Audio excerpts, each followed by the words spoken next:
안녕하세요. 고영순 작가입니다. 제가 이번에 빅포카의 저자 신현주 박사님과 완벽한 공부법이라는 책을 출간하게 되었습니다.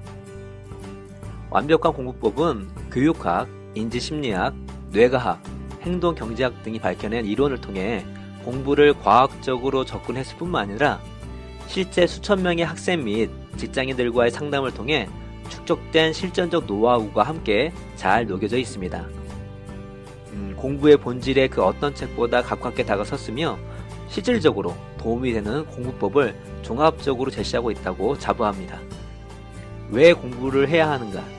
공부는 재능인가 노력인가? 기억은 무엇이며 어떻게 오래 기억할 수 있을까? 영어 듣기, 읽기, 말하기, 쓰기는 어떻게 공부해야 하는가? 목표가 왜 중요하며 어떻게 하면 효과적인 목표 설정을 할 수 있을까? 시험 불안은 어떻게 극복할 수 있을까? 어떻게 환경 설정을 해야 공부의 효율을 올릴 수 있을까? 메타 인지가 무엇이고 공부에 왜 중요한가? 독서가 왜 필요하고 그 효용은 무엇일까? 직장에서 일을 잘할 수 있는 공부는 무엇인가? 완벽한 공부법은 학생부터 직장인까지 모두가 제대로 된 공부를 할 수 있도록 돕는 최고의 공부 지침서입니다. 저는 완벽한 공부법이 여러분의 성장을 돕는 최고의 파트너가 될 것이라 확신합니다. 감사합니다.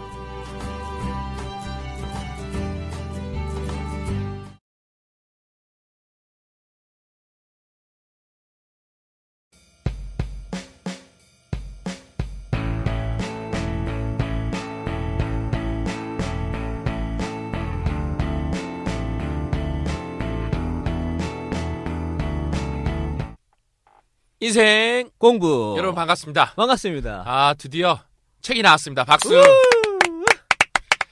저희가 녹음은 미리 하지만 오늘 방송한 이날 이날 완벽한 공부법이 시중에 풀렸습니다. 완공. 저희가 이거 진짜 1년 넘게 기획하고 준비한 책이라서 확실히 고 작가님이랑 쓰면서 느꼈지만 인생 공부를 시작하면서 같이 이게 같은 그 연도에 있는 거죠. 그렇죠. 같은 그 기간 속에 있었던 그러니까 거죠. 예. 이게 워낙 많이 제가 접하고 고민하던 부분이라서 책이 쓰는 게 이게 좀 이렇게 역설적이지만 힘들지만 술술 써지더라고요. 예? 그래서 참 이게 재밌었어요 하면서. 이게 나도 이런 얘기를 내가 20살 때 그 다음에 회사 다닐 때 누가 이런 얘기를 해줬으면은 참 좋았을 텐데 그것도 카더라 말고 좀 근거 있게. 특히 제일 아쉬웠던 게 대학교 다니면서 대학을 다니는 게 내가 학자가 되려고 간 게 아니라 먹고 살려고 간 건데 대학 다니면서 그 먹고 사는 얘기에 대해서 못 들어봤었거든요. 한 번도 들어본 적이 없거든요. 뭐 선배들이 뭐 가끔 와갖고 소주나 마시면서 뭐 자기네 푸념이나 듣고 야 회사 뭐 같아 뭐 이런 얘기만 들었지 어떻게 회사 생활을 잘할 건가, 어떻게 내가 잘 먹고 잘 살 건가, 그런 걸 되게 밀도 있게 되게 진중하게 얘기해본 적이 한 번도 없거든요. 그래서 그거를 좀 잘 풀어내고 싶었는데 고 작가님이랑 우리가 콜라보가 잘 돼갖고 케미가 잘 맞아갖고 이론과 사례를 아주 적절하게 잘 풀어낸 것 같습니다. 뭐 학교 공부뿐만 아니라 실제로 업무에도 도움이 되게끔 그래서 저희가 책을 썼고 뭐 저희가 아실 거예요. 저희 뭐 방송 들으신 분들은 저랑 박사님이 커리어가 경험의 어떤 그게 되게 달라요. 그래서 우리가 이제 머릿말에도 이제 썼지만 저는 뭐 다 아시다시피 그 고졸의 독학자 하고 스타트업 이런 식으로 이제 많이 했고 그다음 이제 사회과학 중심으로 많이 했었고 우리 박사님은 저번 주에도 자기 자랑 많이 했죠. 엘리트 코스 많이 갔다고. 예, 그렇죠. 그래서 보통 우리가 이제 공부를 하게 된다면 이런 코스 봤잖아요. 대학교 때 대학, 석사, 박사, 대기업, 이렇게 아주 좋습니다. 박수가 나오네요. 그다음에 베스트셀러 작가까지. 베스트셀러 작가까지. 그리고 그러니까 이제 보시면 공부에 대해서 되게 다른 길을 걸었어요. 그렇기 때문에 그게 이제 잘 섞이기가 힘들겠지만 잘 섞이게 된다면 웬만한 경험치는 다 우리가 커버한다고 볼 수가 있겠죠. 그러니까 실제로 공부하는 것도 그렇고 혼자 독학자도 마찬가지고 실제로 이제 제도 안에서 석박사 과정을 통해서 이렇게 엘리트 코스 받는 것도 마찬가지고 또 실제로 업무를 할 때도 스타트업과 또 되게 다르거든요. 그런 것들이 같이 녹아낼 수 있었던 것이고 또 이제 합의를 봤던 것 중에 하나가 공부라는 것이 학교 때문에 필요한 게 아니라 실제로 사회생활 하면서 너무나 필요하다. 업무에서 너무나 필요하다. 그래서 제 친구랑 얘기해보면 그냥 공부 열심히 할 수밖에 없다 얘기해요. 그렇죠.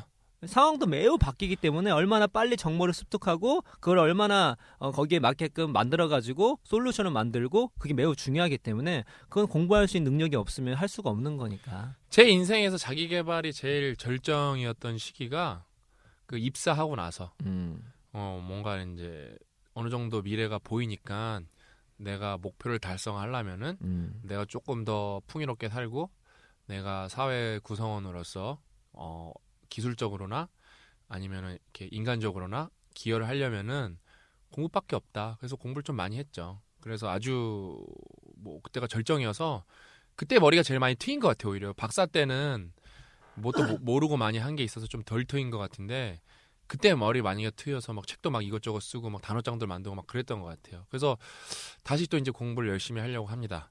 그래서 오늘 이제부터 저희가 완벽한 공부법 완공 특강을 할 건데 제 첫 번째 시간은 언제나 핫한 이슈죠.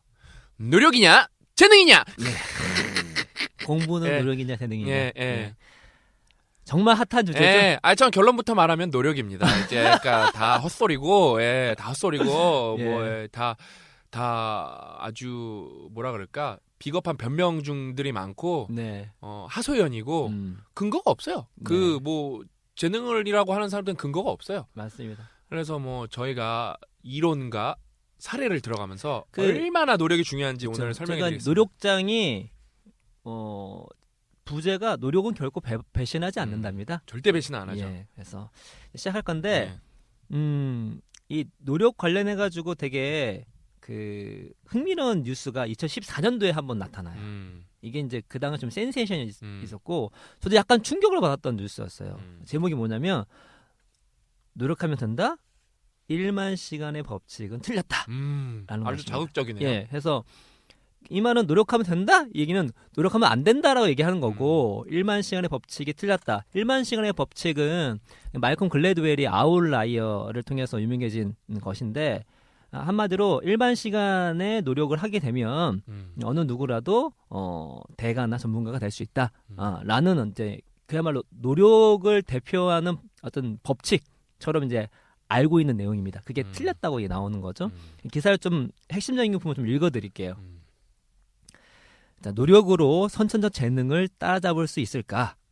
국제적 권위의 심리학 학술지인 심리과학은 최근 과학계의 해묵은 논쟁을 잠재울 수 있는 연구 논문을 발표했다고 인터내셔널 뉴욕타임즈가 16일 전했다. 논문의 결론은 아무리 노력해도 선천적 재능을 따라잡기 힘들다는 것이다.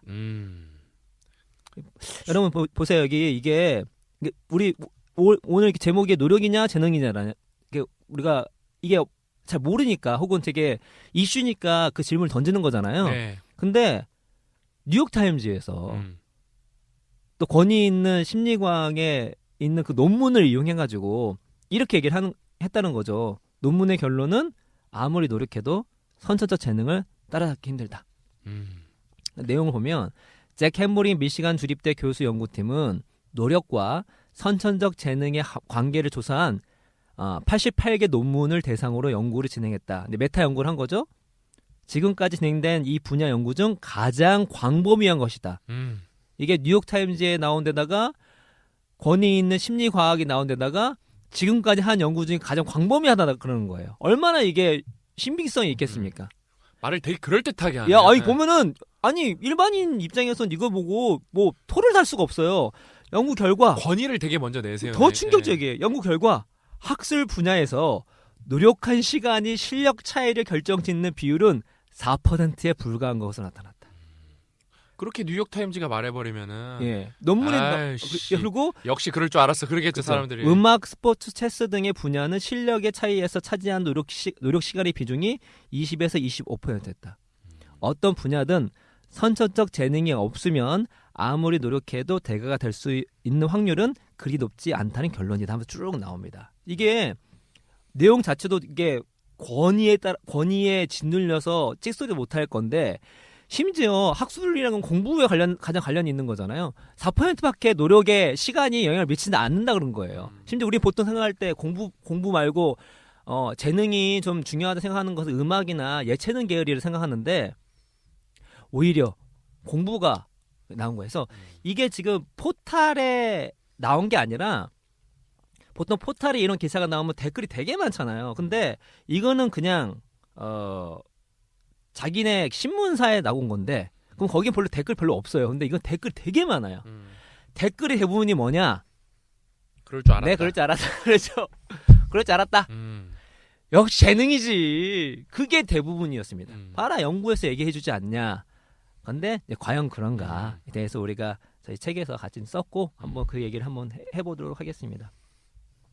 1만 시간의 법칙을 얘기했잖아요. 여기서 1만 시간의 법칙은 원래 이제 그 말콤 글래드웰 때문에 좀 유명해졌지만 원래 이거의 내용의 그 근원지는 지금 뭐 플로리다 주립대학에 있는 심리학 교수로 재직 중에 있는 안데르스 에릭슨이라는 사람이 있어요.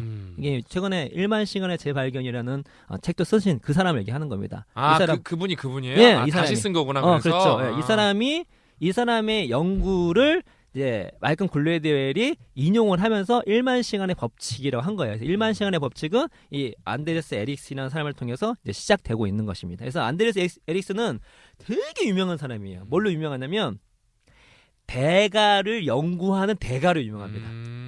이 대가들이 최고의 슈퍼스타들이 최고의 프로들이 어떻게 그렇게 성장했는가를 연구하는데 대가세요.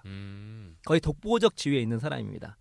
이 사람이 이제 1980년도에 뭐 독일에서 이제 연구소에 있었는데 어떻게 하면 이 전문가들이 이렇게 됐는가에 대해서 이제 연구를 하려고 합니다. 그래서 어디를 연구할까 하다가 자기가 있던 연구소 근처에 베를린 예술 종합학교가 있었나 봐요. 우리 뭐 한예종이라고 해야 되나요? 예술에 대해서 거의 최고급 실력이 있는 독일 아이들이 가는 학교라고 할 수 있겠죠.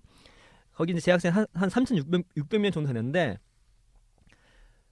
그 아이들 그야말로 좀 그 음악 분야의 엘리트로 모인 아이들이 어떻게 성장해 나갔는가, 성장에 맞고 성장 나갔는가를 연구해 보면 어떤 전문가의 모든 그 과정을 좀 이해할 수 있겠구나라는 생각하게 됩니다. 그래서 그 예술 학교 중에 특히나 이제 그 음악 분야 중에서도 바이올린 안 해봤는데 바이올린의 어떤 기술이 되게 까다롭나 봐요. 그렇죠. 네, 그래서 뭐 이게 뭐 현이 이게 나눠지지도 않고 그래서 정말로 그 아마추어가 함부로 할 수 없는 그런 분야가 정말 제대로 배우지 않으면 실력이 늘지 못하는 분야가 그야말로 엘리트 분야가 이제 바이올린이니까 이 바이올린의 그 연주하는 아이들 중심으로 연구를 시작해 본 거죠. 어떻게 했냐면 그 학교에 아이들을 세 그룹으로 나눴습니다. A 그룹은 최우수 등급이에요. 이 그룹들은 정말 이 아이들은 향후 슈퍼스타 될 수 있는 제목이 있는 아이들. 두 번째 그룹은 우수 그룹. 슈퍼스타는 아니어도 뭐 프로 정도는 될 수 있겠다. 세 번째는 양호 그룹이라고 음악 교사 정도 될 수 있겠다. 이렇게 나눴습니다. 나눈 다음에 이 아이들을 연구한 건데 이제 이 아이들을 연구한과 동시에 또 어떤 사람들을 놓고 비교를 했냐면 그야말로 독일에서 최고 수준의 그 바이올린 연주자 10명을 또 따로 연구를 한 거예요. 왜냐면 이 아이들이 되고 싶은 그 대상이 이 사람들이니까 이제 아이들을 어떻게 연구를 했냐면 아이들한테 그 밀착 인터뷰를 했습니다. 처음에 언제 니네가 뭐 바이올린을 시작했는지 그리고 몇 시간 혼자 연습하는 시간이 얼만큼인지 뭐 등등등 해서 인터뷰를 하고 그 이후에 일주일 동안 시간을 줄 테니까 일주일 동안 니네가 뭐 음악을 배울 거잖아요. 모든 배우는 과정을 15분마다 적게 했어요.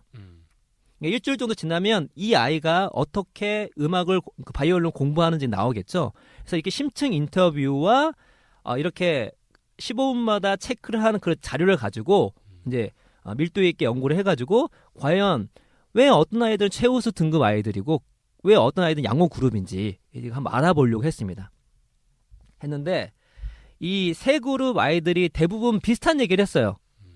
어떤 얘기를 했냐면 자기의 실력 향상에 있어서 가장 중요한 게 뭐다? 혼자 연습하는 시간이다. 그렇죠. 음악을 듣거나 같이 합주하는 시간이 아니라 혼자 연습하는 시간이다. 박사님 우리가 메타인지 할 때 1% 아이들이 상위 1% 고등학생 애들이 늘 하는 거 혼자 공부잖아요. 혼자 그렇죠. 공부. 그러니까 자습 시간에 이제 애들이 이제 많이 또 학원도 가고 하는데 이 0.1% 그러니까 1% 0.1% 성적 보이는 아이들의 공통점이 뭐냐면 무조건 혼자 공부하는 시간을 3시간 이상 확보해요. 그 그렇죠. 바쁜 와중 가운데에서도 학교 공부할 시간이 많잖아요. 그러니까 자기 개인 시간을 많이 내는데 실제로 이 음악 학교에 간 아이들은 평범한 아이들은 아니에요. 나중 대부분 프로가 되려고 하는 아이들이었거든요. 이 아이들이 공통적으로 실력 향상이 중요하다고 얘기하는 것이 무엇이냐? 혼자 하는 그렇죠. 연습이다.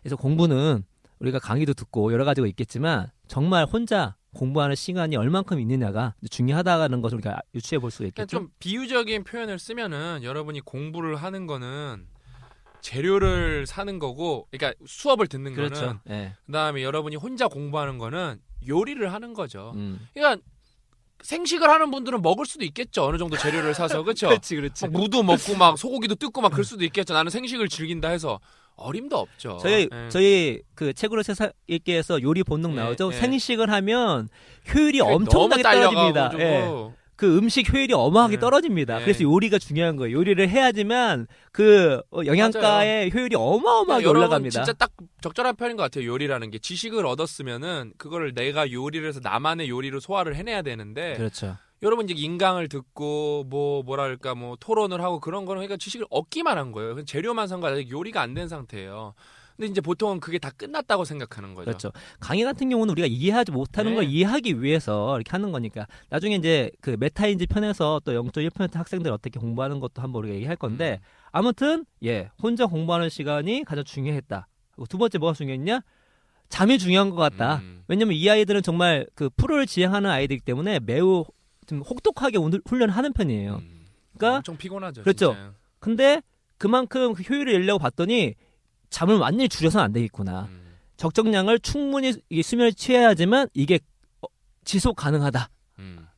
여기서 수면도 우리가 몸 편에 한번 얘기해 보도록 하겠습니다. 기본적으로 잠을 잘 자야지 우리가 기억 같은 경우도 잠을 잘 자야 합니다. 특히 잠잘 때 기억을 잘 이게 분류를 해주고 과거 기억과 합쳐지는 일들이 이 수면 시간에 일어나거든요. 창의적인 순간이 만들어져요. 그렇죠. 그리고 일단 아시잖아요. 뭐 그건 굳이 말 안 해도 아실 거예요. 잠 부족하면 집중력도 네. 떨어지고 실제로 IQ도 떨어집니다. 그 순간적으로는 잠이 중요하다라는 걸 얘기를 했고요.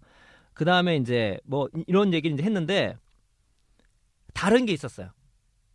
그러니까 이런 등등등 공통적인 얘기가 있었는데 한 가지가 달랐다. 한 가지가 뭐가 달랐냐면 혼자 연습하는 거는 맞는데 다 중요하다고 생각하는데 혼자 연습을 얼마나 했냐를 물어봤습니다. 했더니 혼자 연습하는 기간이 많이 달랐다는 거죠. 조사해보니까 그냥 양호 그룹, 그러니까 이제 그 음악 교사가 되려는 그런 아이들 같은 경우는 평균적으로 3,400시간 정도 혼자 연습했고요. 그 다음에 우수 그룹, 프로가 되려는 그룹들은 5,300시간 정도 했고 최고 그룹은 7,400시간을 혼자 연습했습니다. 아우, 뒤지게 많이 해야 돼. 뒤지게 많이 해요. 뒤지게 많이 해요. 보시면 음악 교사 양호 그룹보다 배 이상. 배를 한 거예요. 배 이상을. 맞죠? 배 이상 한 거. 3,400에서 7,400인 거면. 하루에 3시간 연습할 거면은 그렇죠. 6시간 연습하는 그리고 거예요. 우수 그룹보다도 50% 이상 했다는 거죠. 그러니까 이제 여기서 7,400시간이잖아요. 퉁치면 10,000시간이잖아. 말콤 글래드웰이 퉁 잘 쳐요. 퉁 쳐서 10,000시간이 나온 거예요. 7,000시간의 법칙은 없어 보이잖아요. 그러니까 7,410 네, 이상하잖아. 네. 그런데 흥미롭게도 여기 그 최고 수준의 그 교향악단에서 최고 수준의 바이올린 연주자들의 과거를 인터뷰해봤어요. 여러분 그 18세까지 7,000시간을 했다는 얘기거든요. 16살이 될 때까지 얼마나 연습했습니까? 했더니 평균이 7,336시간이었어요. 딱 맞아 떨어지는 거죠. 7,000으로. 그럼 7,000시간의 법칙을 했었어야 되는데 없어 보이니까. 예. 그래서 그 에릭슨 교수가 뭐라고 얘기했냐면 이 연구에서 분명하게 눈에 띄었던 점 두 가지다. 첫째, 탁월한 바이올린 연주자가 되려면 수천 시간의 연습이 필요하다. 시간을 단축해 주는 지름길 같은 것도 없었고 비교적 적은 연습량만으로도 전문가 수준에 도달한 천재도 없었다 하는 거죠. 다시 말해서 노력한 시간은 절대적으로 영향을 미쳤다라고 얘기하는 것이고, 두 번째로 둘째, 탁월한 재능이 있는 연주자들 사이에서도 기술 연마에 상당히 많은 시간을 들인 사람이 연습 시간이 적은 사람보다 평균적으로 성적이 좋았다. 예를 들어서 그룹별로도 차이가 있었잖아요. 그 그룹 내에서 예를 들어서 최우수 그룹 내에서도 연습을 더 많이 한 사람일수록 평균적으로 그렇지 못한 사람들보다 실력이 좋았다는 거죠. 같은 최우수 등급이지만 최우수 그룹에 있지만 그 중에서도 연습을 많이 한 사람들이 상대적으로 실력이 좋았다는 거죠. 뭐 개개인별로 차이가 있겠지만 평균적으로 그런 경향이 있다는 거죠. 다시 말해서 노력할 시간은 매우 매우 중요하다라는 것을 지금 이제 에릭슨 얘기하고 있는 것입니다. 그런데 뭐 이 사람은 뭐 바이올린뿐만 아니라 다른 많은 것도 연구를 했어요. 무용, 뭐 운동, 체스 게임, 거의 다 근데 공부 보편적이다까지 했는데 보편적이다. 그래서 이렇게 정리를 합니다. 지금까지 다양한 분야에서 진행된 여러 연구 결과를 보면 엄청난 시간을 투자하지 않고 비범한 능력을 개발한 사람은 없다고 결론을 내려도 무방하다. 진지한 과학자 치고 이런 결론에 의문을 제기하는 사람은 내가 아는 한 없다. 근데 지금 우리가 기사에서 나왔어요. 나중에 이 기사에 대해서는 얘기할 겁니다.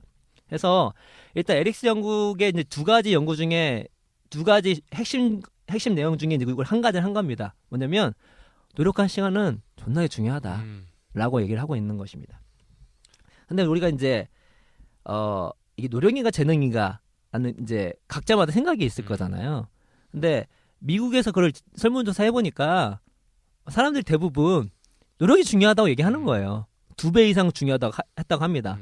또 회사에서 가장 중요한 게 무엇이냐 했더니 재능보다 근면성이 훨씬 중요하다. 6배나 높게 많은 거예요. 그러니까 미국 사람들은 재능보다 노력이 중요하다고 얘기하고 있어요. 그래서 제가 이 얘기를 신 박사님 했더니 신 박사님은 아주 행동파잖아요. 인생 공부에 물어보신 거예요. 예. 바로 우리가 조사를 했죠. 예, 결과가 어떻게 나왔죠? 그게 제가 지금 정확하게 숫자가 기억 안 나는데 퍼센트로는 대충, 예. 노력이 중요하다가 50%, 그 다음에 재능이 중요하다가 42%, 8%가 기타. 아, 기타. 예, 그러니까 42%니까 우리도 노력이 중요하다고 약간 우세한데 그래도 미국이랑 차이가 많이 나죠. 그렇죠. 미국은 아무튼 배로 나는데 예, 노력이 중요하다. 근데 노력이 중요하다. 아메리칸 드림이 있어서 예. 예, 그런데 진짜 이 설문조사가 솔직하게 한 것인가를 이제 연구를 해본 거예요. 예. 실제로 그 음악 전문가들한테 설문을 해봤더니 음악 전문가들이 재능보다 노력이 중요하죠라고 했습니다. 그 대답을 했던 그 사람한테 다시 연구를 시작한 거예요. 어떤 연구를 했냐면 두 사람이 이제 음악 연주한 걸 들려줍니다. 두 사람이 들려줘요. 그래서 한 사람에 대해서 어떻게 설명하냐면 이 아이는 어렸을 때부터 천재였다. 그래서 이렇게 각광을 받았고 그 기대를 모았던 그런 사람이었다. 한 사람은 노력을 해서 처음에는 두각을 나타내지 못했는데 정말 피나는 노력을 통해서 했다. 들어보시고 어느 음악 좋은지를 판단해달라 했더니 다 천재. 예, 천재 쪽으로 다 몰린 거예요. 네. 이 사람은 원래 노력이 중요하다고 얘기했던 사람인데 이 사람 얘기할 수 있겠죠. 음악을 들어보니까 실제로 여기가 낫다라고 얘기한 거죠. 실제로는 똑같은 예, 두 사람은 똑같은 동일 인물. 사람이었던 거예요. 예. 이게 이제 비즈니스도 저희가 앞부분에 비즈니스에서 재능보다 근면성 6배 중요하다고 그랬잖아요. 그래서 실제로 또 그 수많은 회사에 그 인력 담당관들을 모아놨습니다. 모아놓은 다음에 아니 거기에 이제 대표들을 모아놨습니다. 한 다음에 두 사람의 프로필을 보여줬어요. 어떤 거냐면 한 사람은 비즈니스에 천재적 재능이 있는 거예요. 우리 천재 지금 우리 더 성공해야 될지 모르겠지만 우리 신 박사님 약간 그런 끼가 있어요. 좀 끼가 있습니다. 저희 같이 있으면 놀랍니다. 그러나 여러분 현혹되면 안 됩니다. 그 얘기를 하고 싶은 거예요. 현혹되지 말자. 아무튼 그러니까 이 사람은 이런 비즈니스 감각이 천재적이다. 주변에 그런 사람들 느끼는 부분 있잖아요.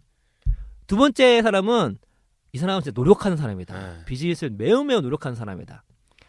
이렇게 설명해 준 다음에 각자의 그 사업 제안서를 보여줬습니다. 자, 당신은 두 사람한테 어떤 사람한테 투자를 할래?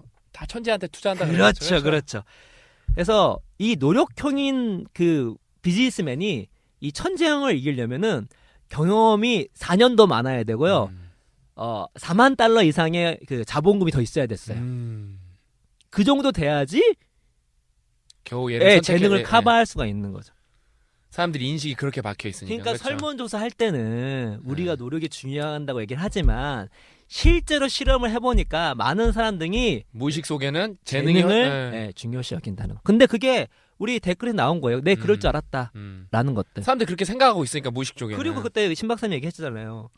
우리가 어떤 퍼포먼스를 보는데 퍼포먼스 판단을 즉각적으로 해야 되는데 우리는 그 사람이 어떻게 노력한지를 본 적이 없는 예. 거예요. 근데 그걸 빨리 이해를 해야 되잖아요. 빨리 이해할 수 있는 게 뭡니까? 재능이 있네. 아, 얼마나 편해요. 판단해 그렇게 그냥 뭐 설명이 더 필요가 결론 지어버리면 끝이에요. 재능 있잖아. 네. 뭐 근무 다 끝난 거 아닙니까? 네. 이 사람이 어떤 방식으로 어떻게 노력해야 하고 그리고 내가 노력하지 못하는 거에 대한 변명도 할 수 네. 있겠죠. 그리고 심지어 본인조차도 본인이 얼마나 노력을 다했는지 기억을 할 수가 없어요. 예. 재능은 편하잖아. 내 속에서 나오는 거니까. 그렇죠.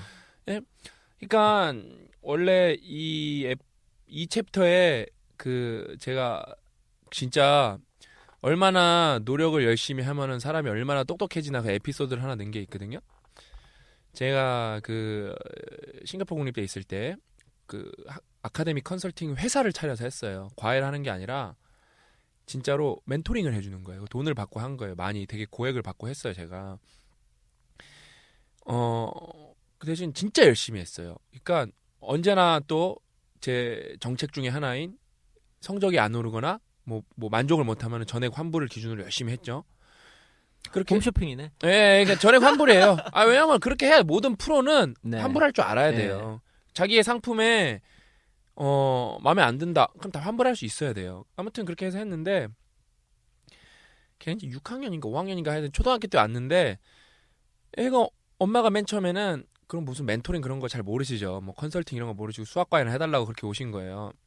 근데 너 수학 한번 풀어봐 그랬는데 20 몇 점 맞는 거 20 몇 점. 20 몇 점도 다 찍어서 맞은 거예요. 그러니까 걔가 과외를 계속 쭉쭉쭉 받고 왔는데 뭐 전혀 아는 게 없는 거예요. 그러니까 아예 모르는 거야. 아예. 개념이 아예 없는 거예요. 그래서 얘는 이거 할 레벨은 아닌 것 같다고. 뭐 얘는 공부 안 해도 얘는 다음에 성적 2배로 48점까지는 찍어서도 맞을 수 있다고 사람이. 예? 그러니까 얘는 일단은 기본적인 학습 체질 개선부터 해야 된다고. 근데 얘가 문제가 뭐였냐면은 얘가 되게 거구예요. 거구.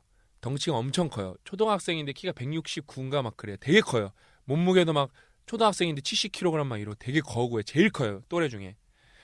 그래서 되게 둔해요. 얘가 기본적으로. 먹는 거 되게 좋아하고.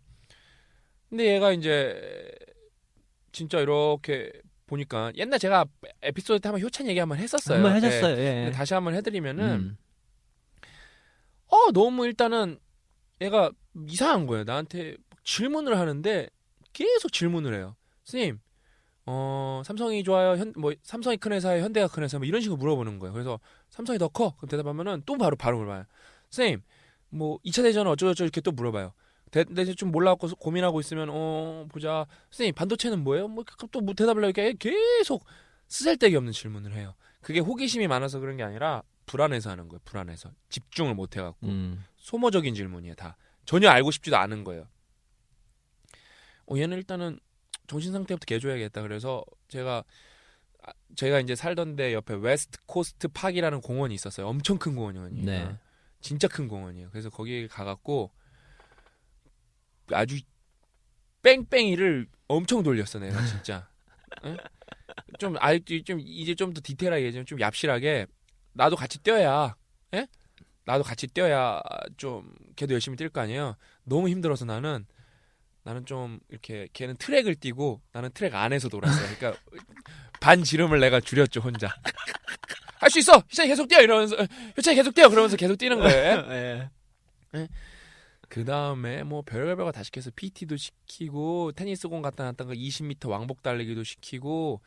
근데 진짜 노력의 제가 중요성이 여기 진짜 많이 나오는 게 진짜 제대로 된 코치가 있고 피드백이 있으면 사람이 얼마나 발전하냐면은 제가 이거는 처음 얘기하는 건데 그 테니스 공으로 20m 왕복 달리기 하는 게 순발력을 되게 키우는 거야. 그런 게 운동 종목이 다 다르잖아요.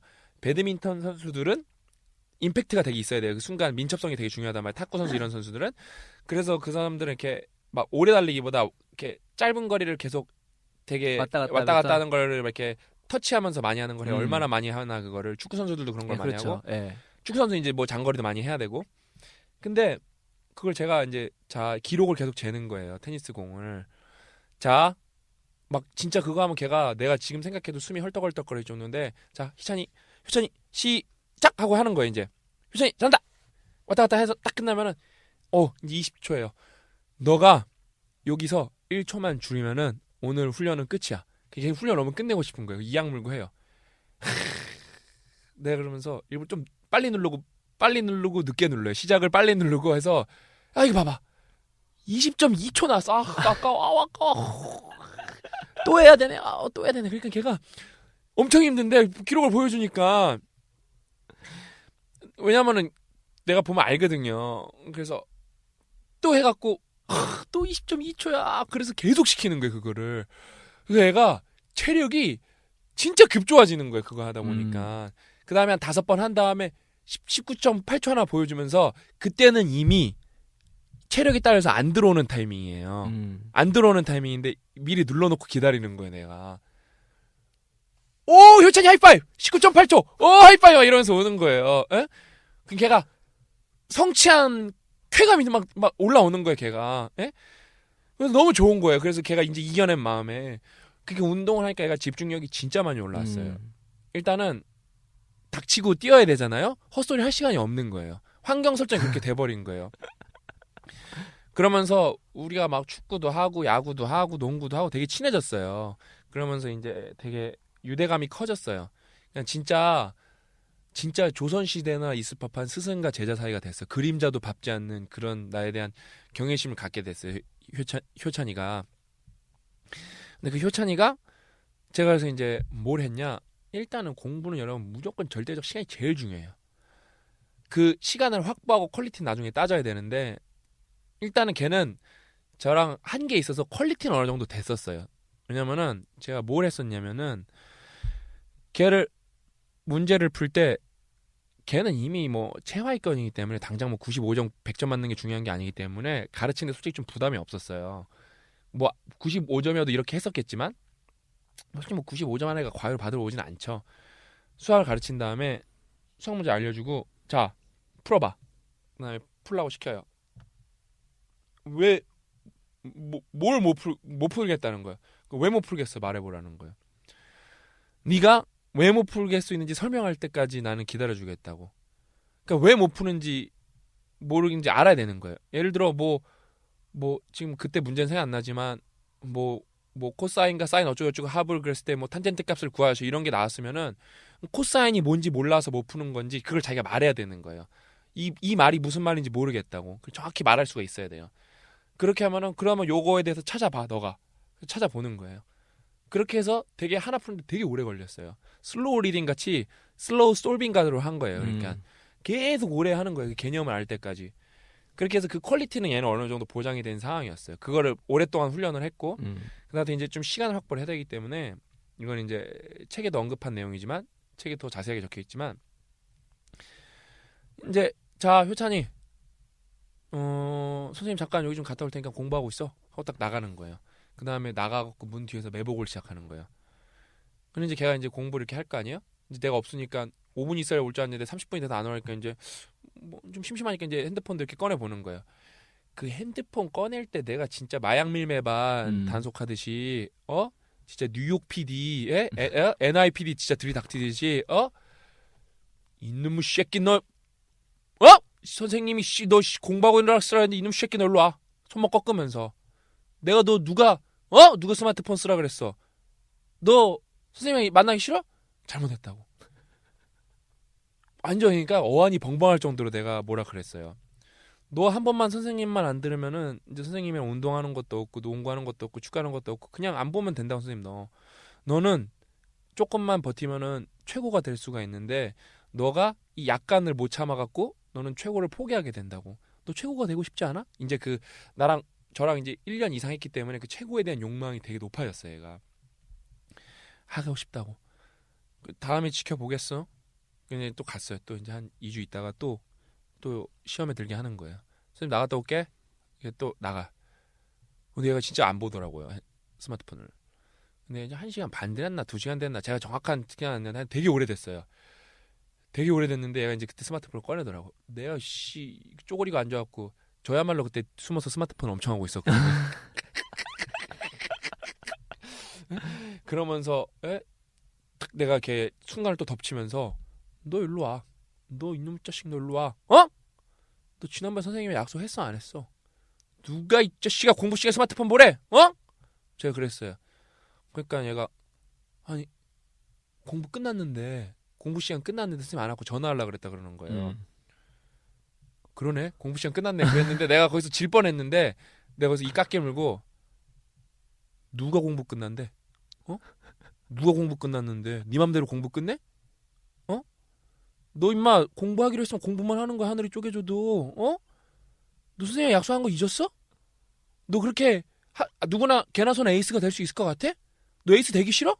못 이겨내겠어? 이겨낼 수 있지? 그래서 또 하고 약속하고 근데 그때는 왜냐면 이제 좀 타협점이 있어서 봐줬어요. 이제 마지막 해서 하는데 2시간이 지나도 애가 이제 스마트폰을 안 보는 거예요. 스마트폰을 안 보는 거예요. 근데 이제 딱 하고 내가 이제 너무 오래돼서 이제 들어가서 휴식 오늘 아주 잘했어. 우리 또 회식하거든요. 끝나고 먹기는 저보다 더 많이 먹어요. 그래서 통닭 한 마리씩 서로 먹거든요. 서로 그때 많이 먹을 때니까. 그래서 그때 거기 이렇게 홈플러스 같은 데가 있는데 거기 가서 그 마트에서 통닭 한 마리씩 먹는 거예요. 아무튼 그렇게 해서 걔가 그렇게 하고 저는 이제 박사학위를 끝내고 걔가 가르칠 게 더 이상 없었어요. 워낙 이제 지금 대학생이나 회사원들보다 집중력이 워낙 높은 상황이어갖고 걔가 공부를 못했는데 그래도 성적이 되게 많이 올랐어요. 그래서 되게 싱가포르는 중학교 갈 때도 입시를 봐야 되고 고등학교 가도 입시를 해야 되는데 그래도 좀 성적이 나와서 뭐 되게 좋은 중학교 못 갔는데 그래도 중학교에 어느 정도 그러니까 갔는데 걔가 중학교 다닐 때까지 저랑 조금 더 그 멘토링을 했는데 걔가 중학교에서 수학이 되게 높게 나온 거예요 점수가. 그래서 이제 만족스럽다. 저는 제 학습 컨설팅 항상 원칙은 학원이랑 다른 게 완성됐으면 하산을 해야 되는 거예요. 저는 항상 배움이 원칙이라고 생각하거든요. 항상 청출어람 해야지 언제까지 애들 데리고 있을 거예요. 뭐 2년 3년 그게 그러면서 그 선생님이 무능한 거예요. 자 너는 이제 끝났어 하고 갔어요. 나도 이제 돌아오고 이제 카톡이 있잖아요. 근데 잊고 살았는데 걔네 어머님이 번호를 바꾸면서 오랜만에 나한테 카톡방에 카톡이 뜬 거예요. 그래서 내가 궁금해서 효찬이 잘 지내냐 그러니까 잘 지낸대요. 그래서 효찬이 전화번호 좀 알려달라고. 근데 카톡에 등록을 했죠. 제가 옛날에 그래서 그 카톡 장면도 캡처해서 사람들 보여줬었어요. 효찬이 진짜 근데 놀라운 변화가 엄마한테 얘기 들었다? 1등 한다면서 반해서 1등 꼴찌였는데 1등 한다면서. 근데 걔는 솔직히 저한테 2년 이상 그렇게 멘토링을 받았거든요. 그 친구가 ADHD? 그 친구는 H 아니고 딴 애가? 제가 이제 얘기해 줄 건데 그건 이제 우리 단어 다이온애고 JH군이고 얘는 제 병명은 정확히 모르는데 얘는 그 아까 질문을 막 많이 한다 그랬잖아요. 얘가 초기 자폐가 있었어요. 아주 경미한 자폐.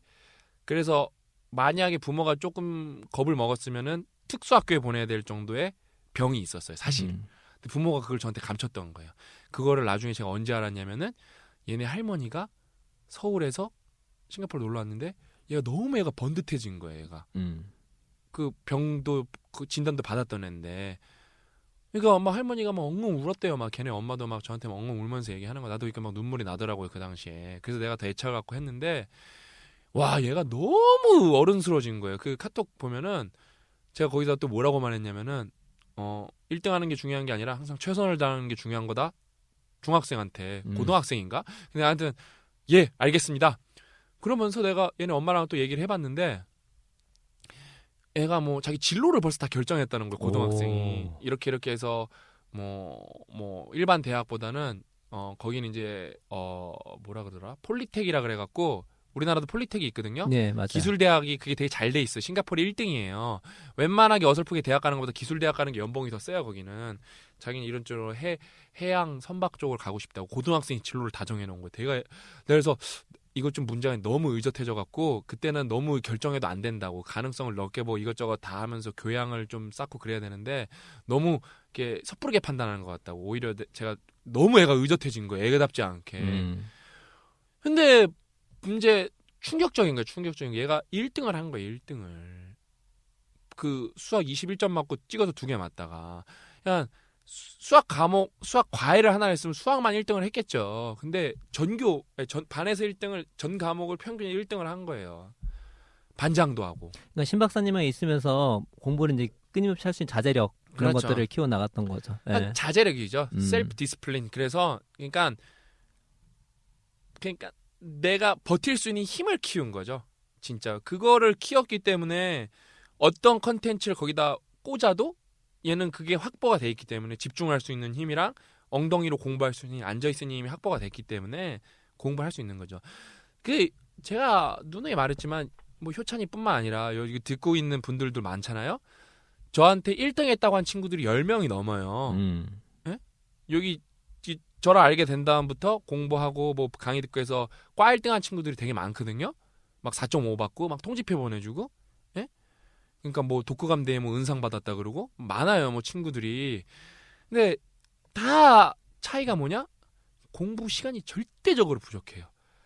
솔직히 재능 있단 소리 하면 안 돼요 그런 친구들은. 그러니까 이제 여기서 우리가 재능 편애론을 얘기하고 있는 거잖아요. 거기에 이제 허구를 얘기하고 있는 거잖아요. 정확히 말씀하신 게 효찬이 얘기 들어봅시다. 우리 책을 업그레이드하고 있는데요. 들어보면 보통 우리가 이게 재능 편애의 이게 문제가 뭐냐면요. 대부분 재능을 어떻게 알아본다고 생각하냐면 처음부터 뭔가를 잘하면 재능이 있다고 그렇죠. 생각하는데 거기서 엄청난 허점이 있는 거예요. 예를 들어서 효찬이가 만약에 처음에 하는 걸로 판단했다면 얘가 1등 할 걸 누가 상상이나 했겠습니까? 힘도 없지. 얘가 공부에 재능이 있다고 누가 생각하겠습니까? 직장이나 가질까 그랬겠죠. 다 그렇죠. 진짜. 얘가 그러니까, 밥벌이나 할까. 근데 우리 많은 사람들은 재능을 평가를 할 때 재능을 제대로 평가하지 못해. 대부분 전문가도 마찬가지예요. 대부분은 우리가 뭔가를 시작할 때 잘하면 재능이라 하는데 실제로 우리 신 박사님 좋아하는 용어 있잖아요. 임계점. 많은 어떤 공부마다 또 어떤 일마다 어떤 기술마다 임계점의 수준은 달라지겠지만 실제로 임계점을 넘기지 못하면 퍼포먼스 자체 안 나오는 게 되게 많이 있잖아요. 반대로 처음은 잘하지만 그 어떤 수준 이상부터는 다른 수준의 어떤 그 퍼포먼스를 요구하는 것이 있을 수 있어요. 이거는 처음에 갖고 있던 초보자든 알 수 없는 거예요. 그러니까 초보자 입장에서는 이 나중에 좀 프로급에서 벌어질 일들에 대해서 평가할 게 아예 없어요. 그러니까 처음엔 늦었지만 프로급에 갔더니 또 다른 퍼포먼스 나온 그렇죠. 사람 많이 있거든요. 그렇죠. 예를 들어 처음에 잘했지만 나중에 못한 사람이 되게 많이 있다는 거죠. 처음에 잘했기 때문에 재능이 있다 생각했지만 이 사람은 나중에 프로급 때 못하는 거죠. 예를 들어서 아인슈타인이 그 누구냐 선생님이 그랬잖아요. 너는 정말 뭐 아무것도 안 될 거라고. 구제불능. 그렇죠. 그 에디슨도 마찬가지로 에디슨은 암기력도 못했고요. 글자도 제대로 쓰지도 못했고 설자 계속 틀리고. 그럼 생각해보세요. 학교에서 얘를 어떻게 평가하겠어요. 막 희망이 없는 아이지. 근데 뭐 아주 아시잖아요. 굳이 얘기 안 해도 1000개 넘는 특허를 냈잖아요. 그래서 그 어떤 책에 의하면 아이들 관련된 내용인데요. 거기 내용에 어떤 아이들 같은 경우는 남들이 쉬웠게 하는 거를 어렵게 하는 아이가 있어요. 근데 그 아이는 남들이 어렵게 하는 걸 쉽게 해요. 그렇죠. 이거를 중요한 건 그렇다 쳐요. 근데 그거를 판단할 수가 없는 거 지금 어떤 걸 시작할 때 재능이 있다 없다를 제대로 알 수가 없어요. 정말 재밌는 게 지금 여러분 그 슈퍼스타 K가 지금 8시즌이에요. 8년 동안 했거든요. 예. 저는 이제 그 보지는 못했는데 누가 나온지 알고 있어요. 그 노래 나오면 하이라이트를 보니까 우승을 누가 했냐면 김영근이라는 아이가 있어요. 20대죠. 근데 보면은 되게 시골틱해요. 근데 이 친구가 처음 나와서 딱 하니까 음색이 막 쩔고 막 얘기하는 거예요. 정말 타고났다고 얘기하는 거죠. 타고난 거 음색이 타고난 거예요. 자, 그럼 내가 의아했던 게 그거예요. 자, 음색이 타고났던 재능이잖아요. 그러면 음색이란 건 잘 바뀌지 않으니까 이 친구가 언제 나오든 재능 있다는 걸 알아야 되잖아요. 근데 김영건 이 애는 이 시즌부터 나와 다 떨어졌던 애예요.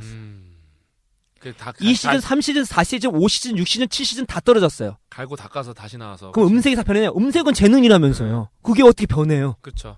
그러니까 음색이 변하면 재능도 변하는 거네라고 얘기할 수 있는 거고 실제로 안 변할 확률이 높았겠죠. 음색이 잘 안 변하니까. 그전에 그게 재능인지 몰랐다는 거예요. 이 친구가 그야말로 그 가운데 노력해서 그걸 퍼포먼스 낼 수 있는 상황이 만들어졌기 때문에 듣기 좋았던 거죠. 근데 그 평가를 한 사람이 누구였냐면 다 전문가들이에요. 자기가 프로듀싱 했고 수많은 아이들을 뭐 했으며 등등등등등. 그러면은 본인들은 어떻게 생각할까요? 내가 전문가이기 때문에 정확하다고 생각하죠. 누가 재능이 있는지 없는지 잘 안다고 생각하겠죠. 네, 그러나 김영건은 뭡니까? 네. 아니죠. 실제로 지금 오디션 프로로 뭐 그런 현상이 많이 일어나요. 첫 데뷔할 때, 첫 그 음악을 할 때 실력이 부족해서 얘는 좀 별론데 얘는 음색 좋아서 뭐 근데 실제로 라운드가 막 올라가면 처음부터 재능 있는 아이들이 재능 퍼포먼스를 못 내는 경우 많이 있어요. 그럼 이 아이는 원래 재능이 있는 거예요? 아니 연습하지 않는 거예요? 그러면 뭐라고 얘기한다면 또 연습하지 않았다고 얘기해요. 근데 솔직히 그 전문가가 이 애가 연습했는지 안 했는지를 본 적이 없어요. 그냥 전문가가 연습하지 않았으니까 넌 늘지 않는 거라 얘기하면 그게 끝인 거예요. 그러니까 제가 이제 말씀드린 핵심이 뭐냐면 이 재능 편에는 문제가 뭐냐면요. 어느 누구도 재능이 있다는 거를 정확히 알 수가 없어요. 그렇죠. 때문에 재능을 놓고 뭔가 다 판단하면 안 된다는 거죠. 우리에게 남겨진 건 노력밖에 없는 거예요.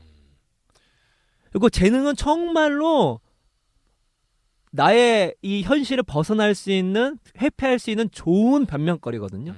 제가 제 독서법 책에 얘기했잖아요. 제가 왜 독서를 못했냐? 나 독서하는 머리가 아니니까. 독서에 재능이 없으니까. 근데 왜 수학 포기했냐? 난 수학적 머리가 아니거든요. 타고나기를 문과 쪽으로 타고났어요. 저는 지금 돌아가면 이과로 하고 싶다니까요. 그러니까 이런 것들이 재능은 현실을 회피하게 할 뿐만 아니라 재능을 제대로 판단할 수 있는 근거도 빈약하기 때문에 심지어 전문가도 이렇게 실수를 하기 때문에 잘 모른다는 거죠. 그러니까 아까 고 작가님 되게 좋은 말씀해 주신 게 솔직히 상대적으로 내가 잘하는 건 있는 건 맞아요. 그건 재능이 아니라 그거는 기호예요. 기호. 태도고 태도. 재능이 아니에요. 그거는. 예를 들어 운동 있으면은 내가 잘하는 게 아니고 내 기준에서는 나는 농구를 테니스보다 잘할 수 있는 거죠. 그래서 내가 최선을 다하면 농구를 더 잘할 수 있는 거는 그거는 성향이에요. 성향. 재능이 아니에요. 잘못 알고 있는 거예요, 여러분이.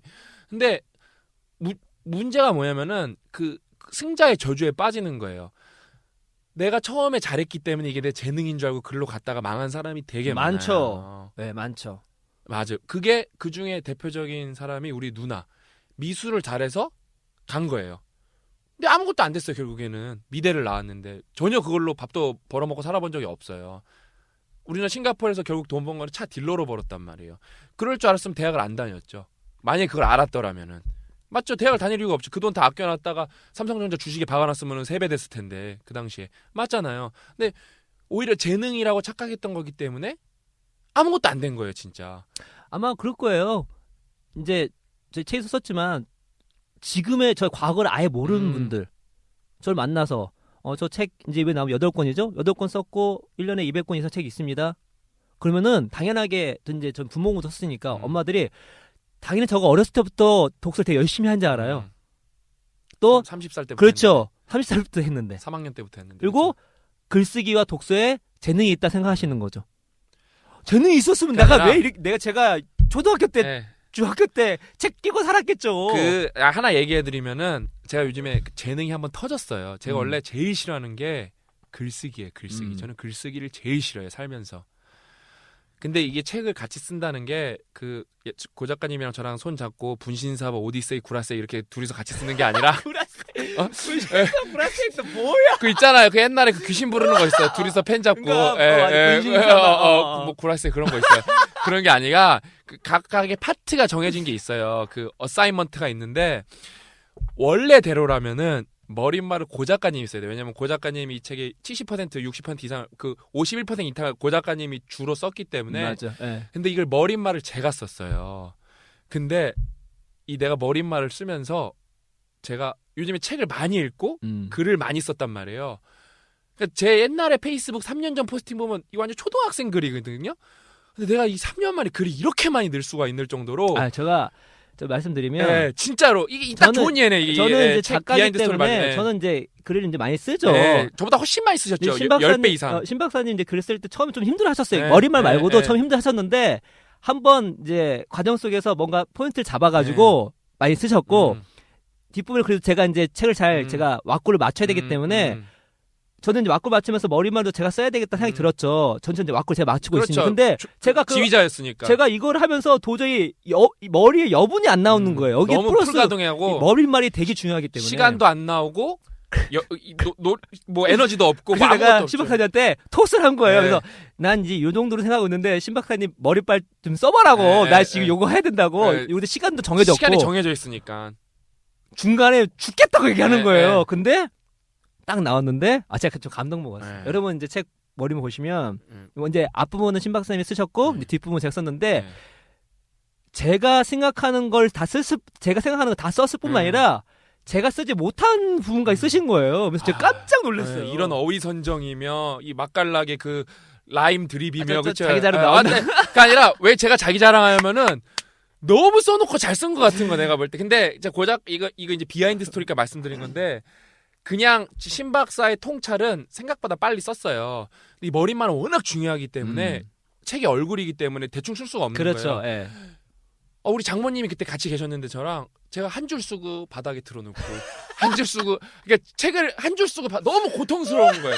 한 줄 쓰고 바닥에 틀어놓고 막 머리도 쥐어뜯고 왜냐면은 그 한쪽에 다 담아야 되니까 이 내용을 와 내가 근데 다 쓰고 나보니까 와 내가 이렇게까지 쓸 수 있구나 이게 이거는 보통 제가 진짜 칭찬 많이 해줬어요. 네, 왜냐면은 그거는 제가 타고난 게 아니라 잘 쓴 글을 계속 봐서 그래요. 그렇죠. 그거는요. 그리고 네.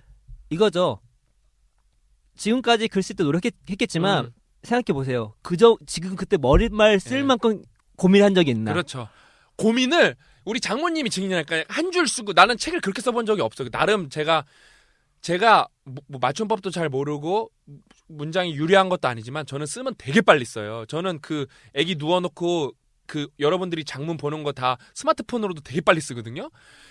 제가 그렇게 빨리 쓰는 스타일인데도 와 이건 한 줄 쓰고 들어눕고 한 줄 쓰고 찬바람 쐬고 오고 어디가 너무 머리가 아파갖고 한 줄 한 줄 나가는 게 너무 힘든 거예요. 근데 그렇게 한 땀 한 땀 제가 머릿말을 쓴 거예요. 왜냐하면 우리가 이걸 1년 넘게 이상 준비해야 하기 때문에. 그리고 저희 책에 이제 독특한 의미가 있기 때문에 제가 좀 주문을 했어요. 이런 내용이 담겼으면 좋겠어요. 근데 그 주문을 해결하기가 쉽지가 않아요. 저도 그걸 해결하려고 하니까 머리가 너무 아픈 너무 아픈 거예요. 거죠. 네. 왜냐하면 두 사람 걸 합쳐내야 되니까. 그러니까 우리 그 독특한 상황이 있는데 3인칭 전지적 작가 시점이라 그러거든요. 그렇게 써야 되는데. 그러니까 중요한 건 그거를 노력 결과가 나온 거예요. 네. 이 결과물이 글쓰기가 또 재능론 이게 되게 중요하기 때문에 계속 얘기를 해보자면 체스를 한번 보자고요. 체스 같은 경우가 딱 그렇거든요. IQ가 높은 아이가 처음에 빨리 배워요. 당연하죠. 근데 체스 대가들 있잖아요. 프로급 보면요. IQ와 체스 실력이 상관관계가 제로에 가까워요. 바둑이야. 우리가 보통 바둑도 착각하는 경우가 있어요. 누구지? 알파고랑 싸웠던 분? 세돌장, 이세돌. 이세돌 IQ 되게 높아요. 그리고 형인가가 막 서울대인가 아마 그럴 거예요. 바둑 최고 되려면 당연히 IQ 높지 생각하겠잖아요. 근데 프로 바둑 기사 있잖아요. IQ 평균이 일반인보다 낮아요. 왜냐면 수학 이런 거 안 해봤으니까. 그렇죠. 공부 근데 안 해봤으니까. 처음 시작할 때는 바둑이든 체스든 IQ 좋은 사람이 한다는 거죠. 그러나 프로급 가면은 IQ는 의미가 없는 거예요. 그럼 만약에 이 사람이 재능이 있다 없다를 초창기에 퍼포먼스로 놓고 재능이라고 합시다. 재능을 녹한다면 오판이 될 수 있는 거죠. 어떤 아이는 좀 인계점만 너무 잘할 수 있는 건데 초반에 포기하거나 회피하거나 하지 않거나 하겠죠. 다시 돌이켜보면 제가 독서가 그렇죠.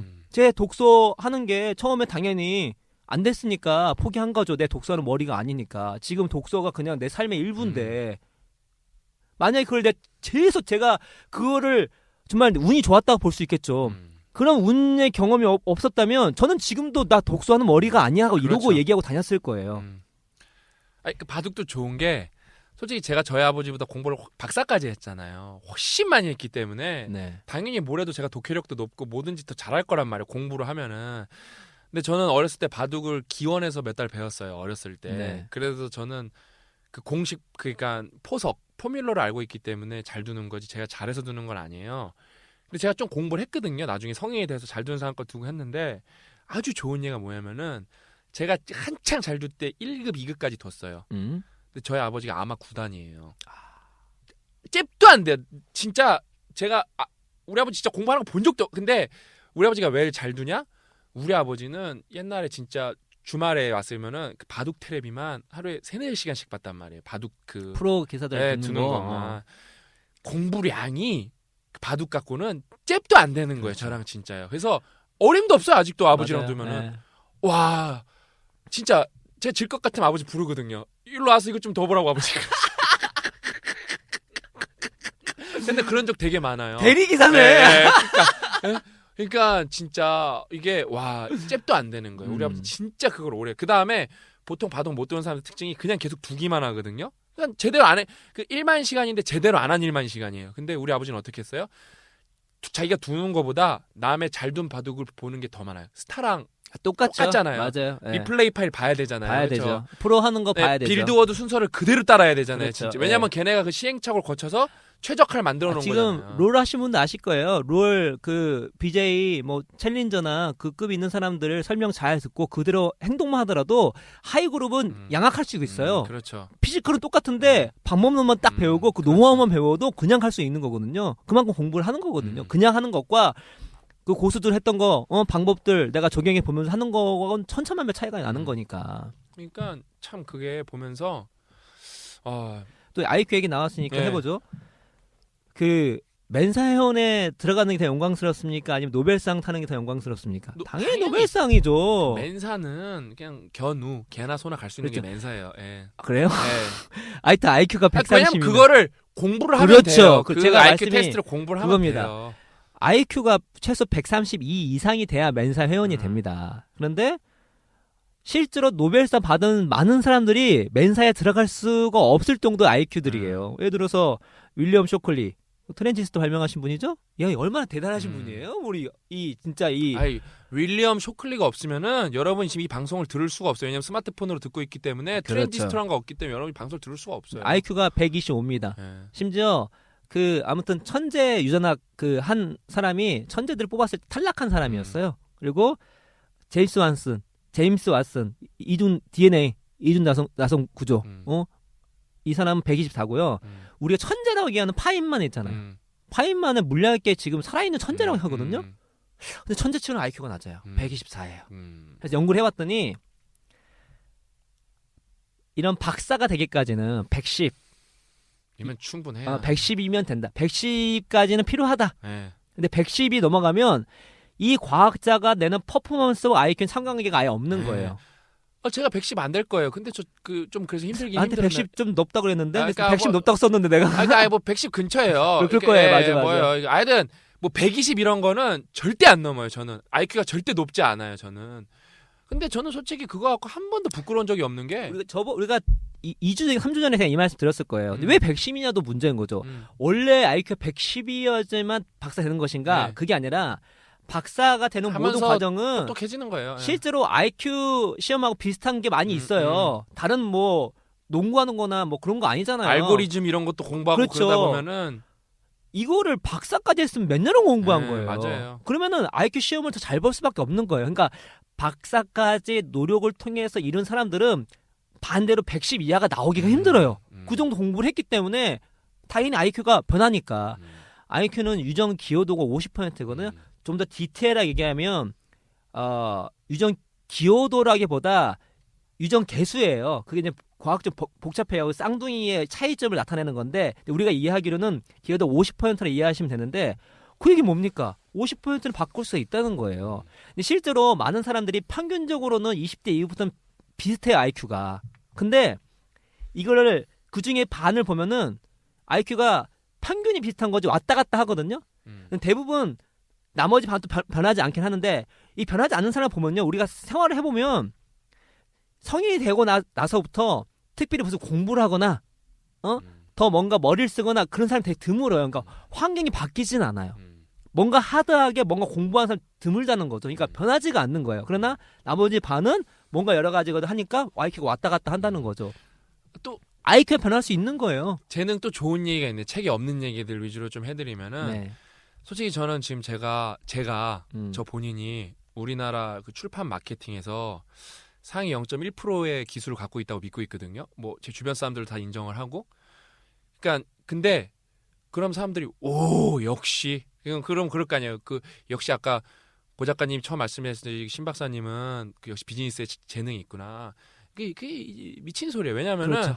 그랬으면 내가 졸업 선물로 떼돈 벌었어야죠. 왜냐하면 책이 세 번째예요. 이번 지금 맞습니다. 완벽한 공법이. 그다음에 그러니까 고 작가님은 완전 책 작가 대선배고 저한테.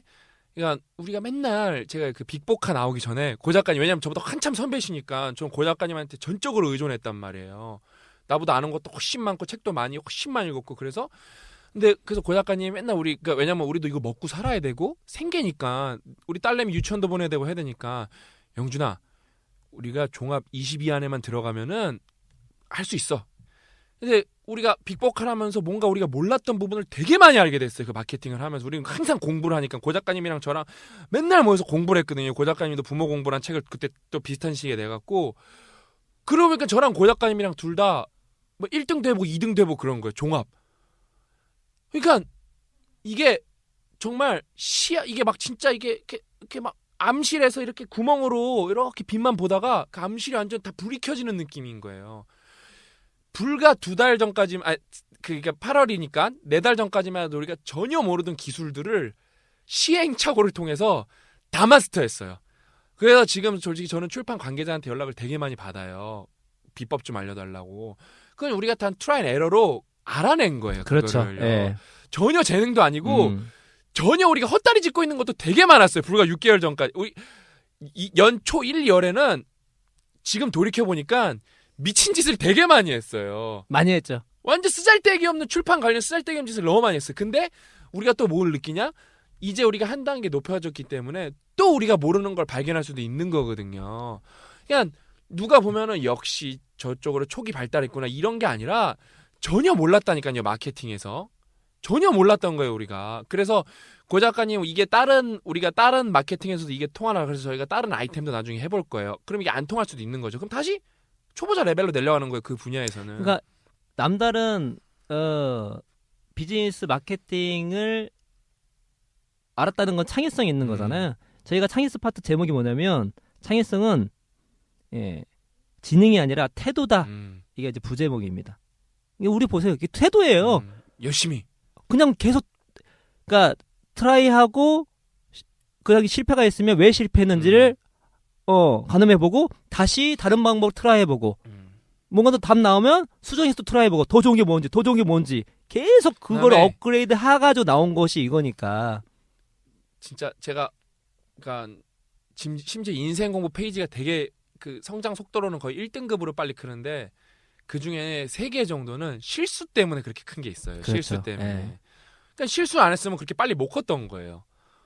그게 근데 남들이 보면은 재능처럼 보이는 거예요. 아 페이지 키우는 감각이 탁월하구나.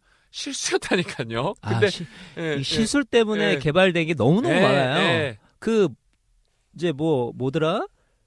파스텔 그 균인가? 곰팡이, 콜레라 균인가? 뭐 그런 것도 되게 실수로 났다 하더라고요. 무선 통신도 실수로 나온 거고 다 실수로 나온 거예요. 그래서 그만큼 우리가 재능이라 하는 것들이 대부분 노력이나 도전이나 태도를 통해서 충분히 다 커버할 수 있는 거고 실제로 그런 건데 우리가 이해하기 편하게 그냥 퉁치기 위해서 재능이라 하는 경우가 되게 많고 또 우리가 재능을 누가 재능이 있다 생각할 때 대부분 사람들이 뭔가를 처음 할 때 잘하는 걸 재능이라고 하는데 실제로 처음에 잘하는 거는 이 사람이 나중에 잘할 거를 전혀 보장해주지 못한다는 거죠. 그 얘기 뭐냐면 우리가 재능을 논할 게 없는 거예요. 논할 게 없어요. 개인적으로는 노력밖에 남지가 않는 거예요. 그다음에 제가 또 이거 책에 안 들어가 있는 얘기 위주로 책에는 여러분 훨씬 더 재밌는 얘기랑 다양한 사례로 더 이론이 꼼꼼하게 들어갔으니까 그건 좀 책 쪽으로 보시면 되겠고 저희가 좀 풍성하게 컨텐츠만 책이 없는 얘기로 제가 오늘 고 작가님을 만난 거 중에 처음으로 늦었어요. 왜냐하면 제가 어저께 5시 반인가 잤거든요. 왜 5시 반에 잤냐? 저는 원래 제가 이런 글을 많이 썼고 이런 얘기를 많이 했어요. 저는 원래 항상 저를 뭐로 인지하냐면은 좀 책을 잘 못 읽는 사람. 왜냐면 전 진짜 잘 못 읽어요, 책을. 그래서 한 번에 책을 읽기가 너무 힘들어요, 저는. 그래서 그 생각의 탄생을 한번 쭉 읽으면서 인생이 한번 바뀌었는데 그래도 책이 잘 읽어지진 않았어요, 그게. 근데 대박이 뭐냐면은 제가 어저께가 탁월한 아이디어는 어디서 오는가 책을 읽는데 그 옛날 고 작가님 옛날에 추천해 준 거라서 내가 그냥 정리할 게 있는데 그게 보통 사람이 보면 쉽지 않을 수도 있는데 제가 거기 관련 내용을 한 1, 2년 동안 되게 많이 축적을 한 거예요. 인생 공부 방송을 하면서. 그다음에 제가 뭐 맥법칙 같은 건 제가 빅보컬 쓴 거기 때문에 누구 이 사람보다 더 많이 더 잘 알고. 그러니까 책이 읽는 게 너무 쉬운 거예요. 그게 300 몇 쪽짜리인데 제가 어저께 그걸 다 읽고 잤어요. 밤새서. 너무 내가 그래서 우리 와이프한테 카톡도 보내고 잤어요. 나 책 한 권 다 읽었다. 그리고 이렇게 자랑하고 잤어요. 진짜 너무 뿌듯한 거야 내 자신이. 근데 그러니까 이제 이게 피드백이 붙으면서 이게 선순환이 되면서 오늘 밤에도 한 권 다 읽어야지 그 생각이 드는 거예요. 제가 오늘 칭찬해줬어요. 네, 오늘 밤에도 한 권 다 읽어야지. 그래서 고 작가님 이쪽으로 파니까 난 수학 과학 쪽으로 좀 더 파야겠다. 영역을 나눠야 더 풍성한 컨텐츠 만들 수 있으니까. 그래서 제가 최근에 막 이것저것 막 이렇게 막 남독을 하고 있는데 읽다 말다 그런 게 많은데 제가 책 양으로 따지면 거의 1일 한 권씩 읽고 있어요. 3일째. 그러니까 너무 이게 신기한 거예요. 전 그런 재능이 전혀 없었다니까요. 뭐 재능도 아니고 근데 그게 쌓이고 노력이 복리의 누적이 보니까 재능이 되는 거예요. 뭐 이런 건 한두 개가 아니죠. 재능처럼 보이는 거죠. 재능처럼 보이는 거죠. 그렇죠. 그리고 이제 자제력도 말씀하셨으니까 퉁쳐서 얘기하면 자제력도 그 키울 수 있습니다, 여러분. 그 효찬이가 그 같은 경우에요. 그렇죠. 우리 뭐 자제력을 하면은 자제력이 있네 없네 이렇게 표현해요. 자제력 키웠네 이런 얘기 잘 안 합니다. 근데 자제력은 키울 수가 있습니다. 그래서 뭐 책에서 자세히 나오지만 간단히 설명드리면 자제력은 정말 감사하게도 한 부분의 자제력을 키우면 다른 부분의 자제력이 높아져요. 예를 들어서 스마트폰 안 보고 열심히 앉아 있으면 이 효찬이가 다른 걸 할 때 전혀 다른 분야인데 자제력 발휘할 때 도움이 돼요. 그 이유가 뭐냐면 이 자제력은 여기 그 뇌에 특정 부위가 있어요. 그 부위에서 모든 다 감당합니다. 그러니까 어떤 감정을 조절하거나 말을 하려고 할 때 안 하거나 아니면 앉아서 공부를 열심히 하거나 뭐 그런 것들 있잖아요. 그런 것들의 모든 것에 자제력이 필요한데 그를 담당하는 부위가 뇌 한 부위가 있어요. 뇌는 가소성이 있다고 늘 말씀드렸죠. 계속 성장할 수 있는 거예요. 그 부분을 성장시키면 자제력 자체가 계속 늘어나는 겁니다. 당연히 어떤 일을 할 때 계속 노력할 수 있는 힘이 생기는 거죠. 그러니까 노력도 계속하면 노력하는 능력 자체가 높아지는 거죠. 그 노력의 핵심 자제력이라 한다면 자제력도 키워나갈 수 있는 거고 내가 얼만큼 또 자제력을 키우려고 노력하냐에 따라서 계속 그게 좋아지는 거예요. 계속 선순환에 돌아가는 거죠. 그만큼 노력이 중요하다는 거. 제가 아주 사소한 거 몇 개 진짜 생활 극기 몇 개 말씀드릴게요. 네. 제가 우리 어저께 딸내미한테도 보여줬는데 제가 책을 손으로 되게 잘 돌려요. 그거 돌리라 그러면서 그거 얼마나 저 막 검지 중지 막 다 돌리거든요. 근데 그거 그 초등학교 때 계속 책 돌리기를 한 거예요. 그러니까 좀 그런 거 초등학교 때 개인기 하면 멋있잖아요. 전혀 돌릴 줄 모르는데 돌리는 거예요. 그러니까 그거 근데 하면은 여기 손꺼풀이 좀 벗겨져요. 맨 처음에 계속 그렇게 돌리다 보니까 잘 되는 거예요. 그런 것도 당연히 그러면은 뭐 잡기에 능하다 그게 아니라니까요. 그 다음에 예전에도 제가 한번 얘기했지만 저는 운동신경이 그렇게 많지는 않아요. 근데 농구를 하면 애들이 자꾸 나를 센터 시키니까 너무 재미없는 거예요. 막 몸싸움에 되고 냄새 나고 그러니까 싫은 거예요. 나는 약간 신준섭 스타일인데 나는 그러니까 나는 멋진 폼을 갖고 있었다 이런 걸로 하고 싶은데 그래서 남들 맨날 농구할 때 제가 한번 얘기해 드렸을 거예요. 저는 그 우리 동네 관악중학교라고 있었는데 거기 올라가요. 농구공 갖고. 그래서 혼자 구석에서 슛을 뭐 50개면 50개, 100개 넣을 때까지 안 가요. 계속 슛을 넣는 거예요. 혼자 계속. 그 다음에 좀 뭐 이렇게 농구 선수들 좀 자세도 보고 이러면서 계속 하는 거예요. 계속. 그렇게 하다 보니까 진짜 저는 그래서 지금도 제가 나중에 한번 내가 고 작가님의 라이브 방송을 내가 슛 얼마나 잘 넣는지 보여드릴게요. 진짜 저는 지금도 한 30분만 연습하라 그러죠. 저는 아직도 슛을 잘 넣어요. 워낙 연습을 많이 해갖고 전 지금도 자신 있어요. 그래서 농담이 아니라 저는 그 한국으로 돌아서 애들 한국에서 멘토링 해줄 때 리프레시하러 농구하러 갔거든요. 자 선생님 내기 한번 하자. 저 아직도 잘해요. 애들이 되게 놀랄 정도로 아직도 슛을 되게 잘해요. 왜냐면은 너무 연습을 많이 해서 그래요. 그 다음에 또 뭘 더 연습 언제 많이 해요. 교환학생 갔는데 친구들이 흑인이고 막 그러니까 어림도 없는 거예요. 점프도 안 되고 키도 안 되고 팔 길이도 안 되고 힘도 안 되고 그래서 그 외곽에서 슛이나 쏴야겠다 그렇게 해서 그때도 또 연습을 많이 했거든요. 그다음에 그때 슛도 되게 빨리 쏴요. 얘네가 팔 리치가 길다 보니까 블락이 되게 높아요. 외국인들은. 그렇겠죠. 이게 나 진짜 우리나라 선수들 박지성이나 뭐 선수들이 진짜 외국인 선수들이랑 경쟁하는 걸 되게 존경하는 게 힘과 이 탄력성이 잽도 안 돼. 동양인은 흑인이랑 백인에 비해서. 근데 내가 그걸 이겨내려니까 빨리 열심히 쏘다 보니까 는 거예요. 그게 나 진짜 아직도 잘한다니까요. 난 그게 너무 신기해. 나는 그게. 근데 그럼 내가 원래 자녀 아니라니까요. 원래 센터 갖고 슛도 별로 안 썼다니까요. 무조건 잘하게 돼 있어요. 자, 그럼 여기서 재능 쪽 한번 정리를 해봅시다. 재능은 없는 건 아니에요. 왜냐면 제가 IQ도 유전 교육도 50%고 자제력, 성실성 같은 경우도 40% 정도가 있습니다. 근데 중요한 건 뭐냐면 재능의 실체를 우리가 알 수가 없어요. 우리가 재능의 실체를 어떻게 이해하냐면 보통 처음에 뭔가를 잘하면 재능이라 생각하는데 실제로 그렇지 않다는 거죠. 처음 잘하는 걸로 이 사람이 어떤 퍼포먼스를 나중에 낼지 가늠할 수가 없어요. 또 우리 예를 들었던 것처럼 바둑 같은 경우도 체스나 바둑도 IQ가 좋으면 처음엔 빨리 배우지만 프로급 이상 되면은 IQ와 프로의 성적 간의 차이가 없다는 거죠. 그러니까 재능을 모르는 거예요. 결국 우리가 중점적으로 얘기를 할 수밖에 없는 거는 노력인밖에 없는 거죠. 재능을 있지만 뭔지 모르니까 해보는 거고 그리고 대부분 우리가 재능이라고 보여지는 것도 노력을 통해 다 업그레이드가 된다는 거죠. 그래서 우리가 노력하는 시간은 매우 중요하다라는 걸로 이렇게 정리할 수 있겠고요. 그 다음에 이제 1만 시간 법칙 우리가 처음에 얘기를 했잖아요. 근데 1만 시간 법칙은 우리가 뭐 7천 시간 얘기했던 것처럼 이거는 법칙이라고 말하기 그래요. 이게 문제가 있습니다. 그러니까 충분히 큰 수라 그러거든요. 수학에서 그렇죠. 충분히 큰 수여야 된다예요. 그러니까 그리고 생각해 보면 여기 지금 여기 실험에서 그러니까 실험이 아니라 연구에서 나왔던 그 아이들 학생들 같은 경우가 18세까지 7천 시간을 했다 그랬잖아요. 근데 7천 시간 했지만 그 아이들이 대가인가요? 프로가요? 프로도 아니잖아요. 그러니까 오히려 이 학생들이 대가까지 하려면 10,000시간을 더 해야 될지도 몰라요. 그러니까 20,000시간이 필요할지도 모른다는 거죠. 그러니까 분야마다 대가까지 가는 데에 시간은 다 다를 수가 있어요. 그리고 우리가 모르는 어떤 재능적 요소가 있을 수도 있겠죠. 그거를 가늠할 수는 없어요. 이 사람이 초반에 효율이 있는지 나중에 효율이 있는지 모르니까 갖고 있는 알 수가 없는 거죠. 그러나 분야마다 다 시간이 다를 수 있기 때문에 또 심지어 예를 들었던 이 바이올린의 연주도 1만 시간이 아니고 또 대상자도 대가도 아니기 때문에 1만 시간의 법칙이라고 말하기는 안 된다. 1만 시간 법칙은 틀렸는데 전반적으로는 그 시간 자체가 틀렸고 노력은 중요하지만 두 번째로 정말 중요한 게 있죠. 그 아웃라이어를 보면은 이제 이 1만 시간을 생각하면 사람들이 다 노력하는 시간만 생각하잖아요. 근데 우리가 항상 강조하는 거 노력은 제대로 해야 된다는 피드백 거죠. 받아가면서. 그래서 그 에릭슨이 얘기하는 게 그겁니다. 노력하는 시간도 중요한데 그에 못지않게 때로는 더 중요한 게 뭐냐? 어떻게 노력하는 것인가.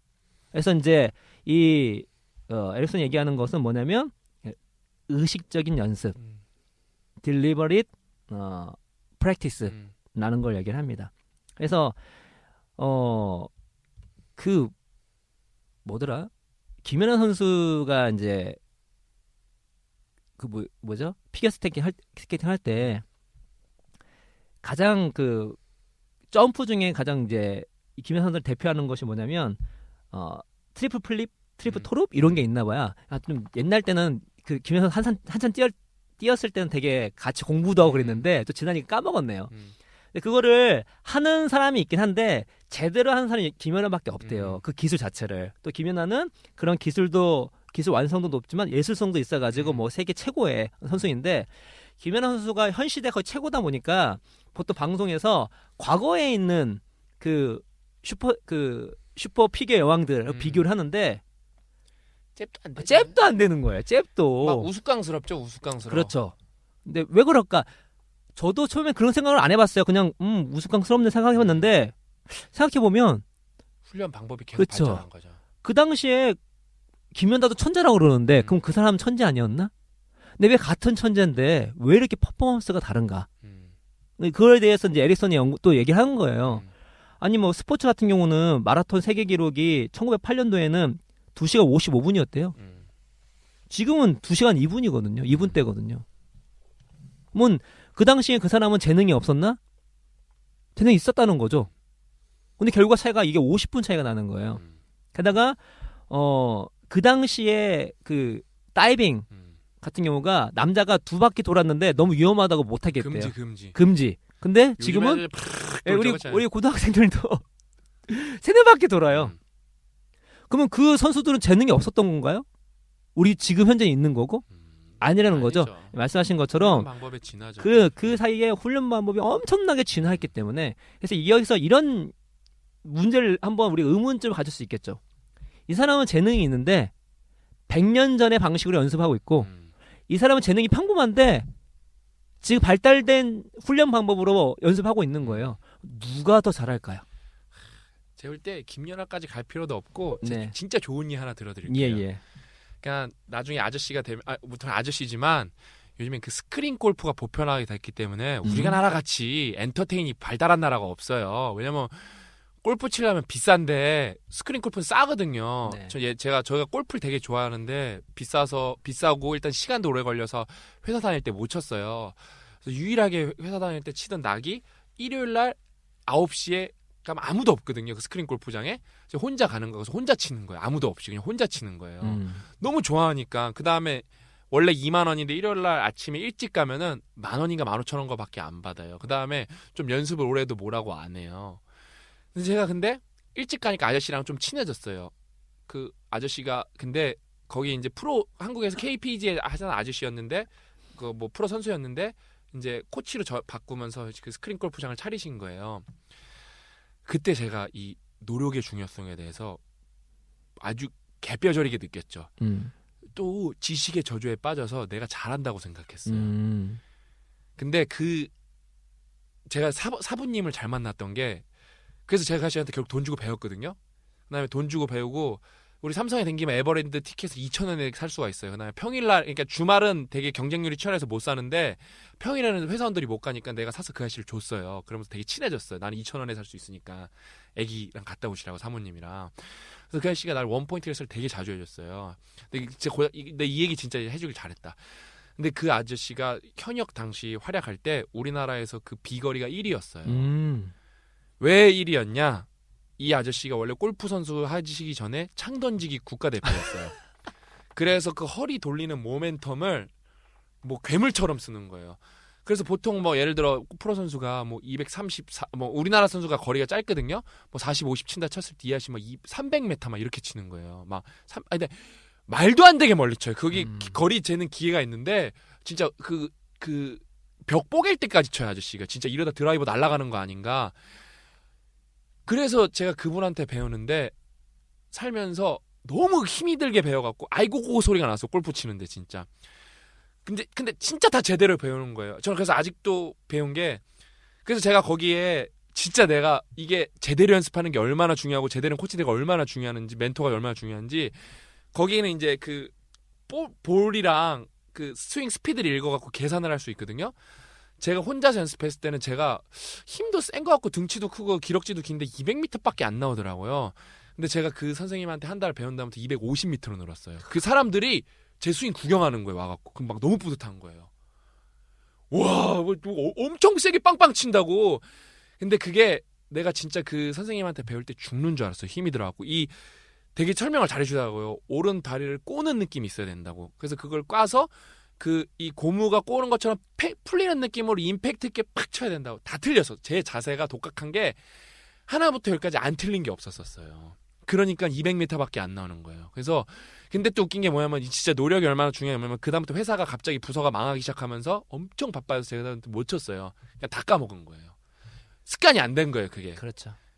그때 노력을 많이 했었는데 다 까먹어. 내 돈 다 날렸잖아요, 배운 거. 그래갖고 근데 그걸로도 그래서 내가 그 회사 가서도 우리 선배 책임들이랑 수석한테 우리 자세 다 잘못됐다고 내가 막 열변을 토하면서 내가 보여줬어요. 스크린. 신책임 어떻게 이렇게 된 거야? 막 그런 거예요. 그러니까 다 동네 가갖고 프로들한테 배우라고 다 20m씩 다 늘었어요. 그럴 것 같아요. 다 예. 20m씩 다 늘었어요. 예. 다. 안 배운 사람만 안 늘었어요. 그럼 여기서 이제 할 수 있겠죠. 노력은 노력하는 시간도 중요하지만 네. 노력하는 방법이 중요하다는 진짜 거. 중요한 거예요. 방법론이 매우 중요하다는 시간도 거죠. 동시에 중요한 거죠. 왜? 제가 그렇죠. 열심히 안 했으니까 까먹었잖아요. 그렇죠. 저는 몸에 네. 체화가 안 된 거예요. 아주 정확한 얘기죠. 그러니까 이제 에릭슨 얘기한 건 그거예요. 음. 그 일반 시간 법칙 뭐 얘기 나오면서 중요한 게 뭐냐? 노력하는 시간은 중요하다. 근데 거기 못지않게 중요한 게 뭐냐? 아니 그 이상 중요한 게 뭐냐? 어떻게 하느냐가 매우 매우 중요하다. 그래서 어떻게 하는 게 뭐냐? 에릭슨은 그걸 의식적인 연습, 딜리버리 프랙티스라고 얘기를 하고 있는 것입니다. 그래서 우리가 이제 공부법 책을 쓴 것도 그거예요. 그러니까 여러분께서 노력을 해야 되는데 그럼 어떤 방식으로 할 것인가? 저희가 계속 뭐 말만 해드릴 수 없는 거잖아요.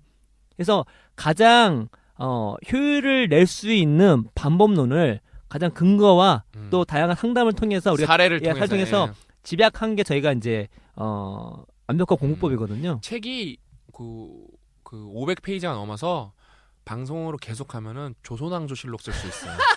끝없이 말할 수 있어요. 끝없이. 예, 그래서 좀 활자로 읽긴 하셔야 돼요. 예, 그거를. 하면서 예. 또 우리가 저희가 저희가 책에 없는 그렇죠. 내용을 강의하고 또 책 내용이 있는 것도 좀 이해하기 예. 쉽게 해드리고 또 없는 내용도 얘기해드리고 저희가 또 하다가 나올 수가 있으니까 또 오늘도 지금 말한 것 중에 즉흥적으로 말한 게 거의 많아요. 반이에요. 거의 예. 반. 그리고 예. 여러분께서 만약에 이제 질문하시거나 의문 좀 있으시거나 게시판에 어, 남겨주시면은 그러면 또 거기에 예. 대해서 우리가 또 풀어서 얘기할 수 있는 부분이 있는 거니까 이렇게 생각하시면 될 것 같고 그래서 의식적인 연습이 이제 에릭슨 7가지를 얘기하는데요. 그걸 하고 공부랑 연결시켜봤어요. 7가지를. 첫 번째가 뭐냐면 일정 수준 이상의 체계적이고 정립된 방법론으로 연습해야 된다라는 거죠. 공부를 하면 저희 책이죠. 공부는 교육학, 인지심리학, 뇌과학 등으로 이미 많이 이게 정리를 할 수가 있거든요. 저희가 책 내용을 과학적 근거 있게 쓴 거거든요. 이게 다 연구로 나온 것들, 그러니까 정립돼 있습니다. 그냥 누가 뜬구름 잡아서 자기 경험 얘기한 게 아니라 최대한 과학적으로 근거 있는 것들을 우리의 어떤 경험 사례들을 엮어서 낸 책이 우리 책이니까 이런 게 공부는 있다는 거죠. 어떤 개인만의 어떤 그런 뭐 전승되어진 그런 전통 이런 게 아니라 예, 객관적인 게 있습니다, 여러분. 짧게 말씀드리면은 제가 학교 다닐 때 우리 저 92학번 선배 중에 이제는 시조새처럼 되셨네. 92학번이니까. 근데 배드민턴을 운동선수보다 더 잘 치시는 분이 있었어요. 제가 물어봤어요. 어떻게 이렇게 잘 치는 거냐고.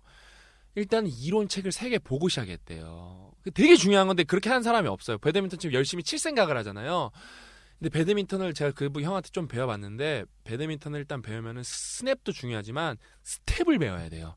왜냐면 배드민턴 반경이라는 게 정해져 있기 때문에 뛰는 방법이 어느 정도 스텝이 정해져 있어요. 강량약, 중강량약 이렇게 뛰어야 돼. 이렇게 탁탁탁 탁탁탁 다 정해져 있어서 그 습관이 되면 거기서 조금만 이제 응용을 하면서 하는 거지 막 열심히 뛰어가는 게 아니더라고요. 딱 센터에 정해져 있어요. 그 다음에 그냥 막 들이다 치는 게 중요한 게 아니라 손목 스냅을 계속 해야 되고 제일 중요한 거랐어요. 배드민턴 채를 비싼 걸 써야 돼요. 그걸 모르면은 이게 지금 재능이고 나발인 거 아니라니까요. 배드민턴 채 비싼 거 안 쓰면은 스윙 속도가 안 나와요. 그렇지. 장비 싸움이었어요. 전략이지, 전략. 이게 바보라니까요. 재능인 줄 안다니까요. 비싼 거 치게 내공도 저기까지 가는 거예요. 장비도 중요하구나. 전략. 그렇죠. 그러니까 이게 안 읽으면 모르는 거예요. 평생 모르는 거예요. 이제 이걸 통틀어서 약수터 배드민턴이랑 평생 치는 거예요. 네, 통틀어서 기본기 기초를 할 수 있는데 맞아요. 의식적인 연습의 5번이 뭐냐? 기초를 충실히 마스터해야 그렇죠. 된다라는 거죠. 그래서 우리가 공부할 때도 기초 이론, 기초 문법 이런 것들을 소홀히 하면 롱문을 할 수가 없거든요. 기본적인 걸 우리가 놓치지 않고 가야지만 잘할 수 있는데 간혹 이런 기본 기초가 이거 별거 아니라고 생각해서 그냥 뛰어넘는 경우가 많이 있습니다. 그렇게 돼서 롱런할 수가 없는 거고 의식적 연습이 될 수가 없다는 거죠. 두 번째가 뭐냐면 자신의 능력보다 조금 더 어려운 작업을 지속해야 된다. 당연하죠. 저도 맨날 그거 하거든요. 독서 많이 하는 애들한테 맨날 그러니까 독서 지도 저는 이제 고 작가님이 제 독서 지도자죠. 난이도를 올려가야 되거든요. 그렇죠. 책을. 그러니까 똑같은 책 읽으면은 사유가 절대 안 늘어요. 제가 최근에 남들이 보면 우아할 만한 책을 3권이나 읽었거든요. 제가 고 작가님한테 말한 게 그거예요. 이거 별론데요? 이거 별론데. 왜냐면 제 난이도가 올라갔기 때문에 내 수준에서는 안 맞는 거예요. 그게 막 옛날 나 딴 사람들한테 추천해준 책인데 그렇죠. 네. 허접한 거예요 제가 보니까. 그러니까 이게 난이도를 안 올리면은 실력이 오를 수가 없죠. 그렇죠. 예. 예. 그리고 지속적으로 올린다는 게 뭐가 있냐면 나중에 우리가 또 기회 되면 몰입에 대해 하겠지만 몰입하려면은 내가 도전적인 과제를 할 때만 몰입할 수가 있습니다. 왜냐면 과제가 쉬우면 지겹잖아요. 근데 과제가 너무 어렵잖아요. 너무 불가항력적이잖아요. 그러면은 사람들은 거기에 도망을 갑니다. 뭔가 몰입하지 못해요. 그래서 내가 나의 어떤 잠재력을 끌어낼 수 있는 것들을 계속 업그레이드 시켜야 됩니다.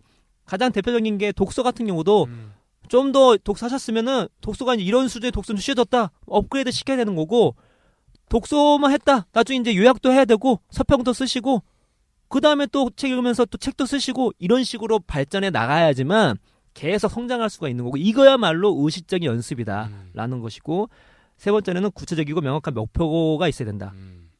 우리가 목표 때 하겠습니다. 이거는 매우 중요하니까요. 그 다음에 신중하고 계획적이다. 근데 이 계획적인 건 자기 계획이 필요하다는 거죠. 그렇죠. 그러니까 선생님과 멘토 하시는 분이 알려주죠. 그거를 혼자 연습할 때 자기화 시켜야 된다는 거죠. 신중하게, 계획적으로. 그리고 다섯째는 이제 기초 얘기했고요. 여섯 번째, 일곱 번째 뭐냐면 심성 모형을 만들어서 피드백을 해라 이런 얘기예요. 심성 모형을 이제 말씀드리면 간단하게 말씀드리겠습니다. 그냥 우리가 어떤 일을 할 때 그 일에 대한 혹은 그 어떤 대상에 대한 갖고 있는 지식 체계를 얘기해요. 지식 체계를. 그 대상이 어떻게 이루어졌으며 어떻게 나와 혹은 다른 어떤 원인들과 상호작용하는지에 대해서 알고 있는 것입니다. 근데 그 심성 모형은 노력밖에 없어요. 노력을 해야지 만들어 것입니다. 그렇죠. 그러니까 심성 모형은 특징이 우리 스마트폰의 어플리케이션이라 생각하면 됩니다. 어떤 예를 들어서 내가 좋은 어플리케이션 하나 있으면 그 어플리케이션 능력이 있잖아요. 뭐 페이스북이면 페이스북을 구동할 수 있는 그런 능력이 있는 거니까 내가 어떤 특정 분야에 공부를 열심히 하면 그 공부를 열심히 하거나 경험을 많이 쌓으면 그에 상응하는 심성 모형이 만들어지는데 그 모형은 우리 어플리케이션처럼 딱 박혀져 있는 거죠. 근데 그게 어떤 의미가 있는 거냐면 대신 페이스북 어플리케이션으로 카카오톡을 할 수가 없잖아요. 그러니까 심성 모형은 하나의 심성 모형은 하나의 능력만 그렇죠. 담당한다. 매우 특정 영역적입니다. 그래서 간혹 전문가들이 어떤 실수를 하냐면 어떤 착각을 하냐면 내가 A 분야의 전문가인데 B도 잘한다고 착각을 해요. 대표적인 게 바둑 잘 두면은 똑똑하다. 그렇지. 바둑만 잘 두는데. 그렇죠. 그렇죠. 그래서 저희가 얘기했죠. 미생 얘기가 너무 허구라는 거. 바둑만 잘 둬선 바둑만 잘 둡니다. 그리고 이게 이제 잘못되게 적용되는 산업이 어떤 거냐면 두뇌 활성화 뭐 게임이랄지 그런 거 있잖아요. 이거 뭐 닌텐도 오락하면 머리 좋아집니다. 퍼즐하면 좋아합니다. 오락을 잘하게 됩니다. 그렇죠. 그렇죠. 그래서 실제로 제가 자료 찾아봤는데 2014년도에 그 박사들 한 60명이서 성명서를 냈어요. 그 두뇌 발달 그 시장이 커지니까 너무 비과학적인 게 커지니까 그거 사실이 아니다. 이거 다 거짓말인 거 아시죠? 그 부모 공부 책에도 쓰지 않으셨나요? 네, 그렇죠. 그 디즈니한테다가 미국 사람들이 소송 걸어갖고 그 아인슈타인 제가 정확히 기억이 안 나는데. 네, 그 아인슈타인은 이제 이거 어렸을 때부터 뭐 그 TV 보기만 해가지고 애가 언어 발달이 안 돼가지고 한 케이스고. 아무튼 그 퍼즐이나 우리 두뇌 훈련이나 스토브 같은 걸 하면은 그것만 잘하게 된다는 거. 그러니까 어플리케이션 생각하시면 됩니다. 심성 모형은 내가 특정 영역에 대한 지식 체계인데 내 지식 체계이자 경험의 총체인데 이거는 어플리케이션처럼 영역이 특화되어 있습니다. 대신 조금 연관할 수 있겠죠. 예를 들어서 내가 SNS를 쓰면은 다른 SNS를 좀 더 잘 쓸 수 있겠지만 디테일한까지 잘할 수가 없겠죠. 그러니까 페이스북 쓰면 카카오톡을 대충 연관해서 생각할 수 있겠지만 완벽하게 똑같은 건 아니잖아요. 카카오톡에 또 제대로 모든 거 알려면 카카오톡을 또 파야 되겠죠. 그런 거죠. 그래서 우리가 어떤 특정 분야를 잘한다는 것은 다른 분야를 잘한다는 거를 얘기해주지 않는다. 그러나 특정 분야를 잘해서 거기에 좋은 심성 모형을 갖고 있으면 어떤 대상에 대한 이해도 깊어질 뿐만 아니라 관련된 대상에 대해서 정보를 얻을 때 빨리 얻을 수가 있어요. 그리고 빨리 파악이 가능해요. 예를 들어 체스 대가들이 체스를 두고 나서 체스 둔 상태로 중간에 둔 상태로 놔둡니다. 그리고 5초만 보게 만들어요. 기억해내라 했더니 다 기억합니다. 기억하죠. 바둑도 그렇고요. 그러나 일반인은 못하잖아요. 그거는 그 체스 대가들과 그 바둑 프로들이 패턴에 익숙하기 때문에. 워낙 그 심성 모형이 엄청난 거죠. 음. 그 심성이 엄청나기 때문에 관련된 분야는 딱 보면 딱 아는 겁니다. 음. 그런데 패턴이 없으면 그냥 흰돌 까만돌 흰돌 까만돌 그렇죠. 까만돌 까만돌 흰돌 이렇게 막 무작위로 그렇죠. 하면은 절대 못 나요. 모르죠. 그러니까 그 심성 모형이 비슷한 건 다 커버 가능하는데 그렇지 못한 건 못하는 거죠. 그냥 사람들 착각하는 게 그거지. 바둑을 잘 두니까 암기력이 높을 거다. 그렇지, 그게 아닌 거죠. 개뿔 어림도 없다는 그렇죠. 거죠. 그렇죠? 맞죠. 이미 다 테스트로 검증이 됐죠. 그렇죠. 내가 심성 모형이 많이 있을 뿐입니다. 음. 반대로 얘기하면 역으로 이 사람은 그 실제로 바둑을 두는 거에서는 기억이 좋을 수 있죠. 왜냐하면 심성 모형으로 연관될 수 있으니까. 우리가 기억 파트에서 한번 얘기할 거지만 단기 기억은 장기 기억에 엄청난 영향을 받습니다. 장기 기억을 많이 있을수록 관련된 단기 기억은 능력이 좋아질 수밖에 없어요. 그 얘기를 하는 것입니다. 그래서 우리가 전문가라는 것은 기본적으로 어떤 거냐면 그 특정 분야에 아주 질과 양이 높은 심성 모형을 갖고 있다라고 할 수 있는 것입니다. 대신 반대로 심성 모형 어플리케이션이기 때문에 그 사람은 그것만 전문가지 다른 건 아니라는 거. 근데 그 심성 모형의 양과 질을 어떻게 높일 수 있냐? 양은 노력한 시간이 필요하고요. 질은 방법. 방법인데 핵심은 우리 또 신 박사님 늘 얘기하시는 피드백. 이게 제일 중요합니다. 그래서 제가 멘토링 프로그램 운영하려고 그렇죠. 그러는 거예요. 예. 거기서 전사를 키워내고 그 전사들이 또 훌륭한 멘토가 돼서 또 멘티를 키워내고 트리를 만들어내는 거죠. 예. 그래서 피드백. 그래서 이렇게 선생님이나 이렇게 멘토를 통해서 피드백을 받는 것도 있고 또 셀프 피드백. 그거 얘기하는 거잖아. 시험 보고 연습 문제 풀고 또 내가 공부한 거 한번 들어보고 발표도 해보고 하는 것들이 내 스스로의 수준이 어떤 건지 아는 거잖아요. 그 수준이 어떤 걸 알 때 업그레이드 될 수가 있는데 한 실험에 의하면 피드백이 이렇게 중요한데 미국에서 한 실험을 했습니다. 어떤 거냐면 장문 강좌였어요. 장문이니까 첨삭을 해줬겠죠. 첨삭을 해줬는데 열심히 교수가 첨삭을 했는데 50%가 그 첨삭 자체를 보지를 않아요. 그렇죠. 제일 안타까운 현상이죠, 진짜. 50%는 답이 없는 거죠, 완전히. 근데 나머지 50% 봤잖아요. 근데 그럼 바꿔봐야 되는데 수정을 안 한 거야. 수정을 안 하죠.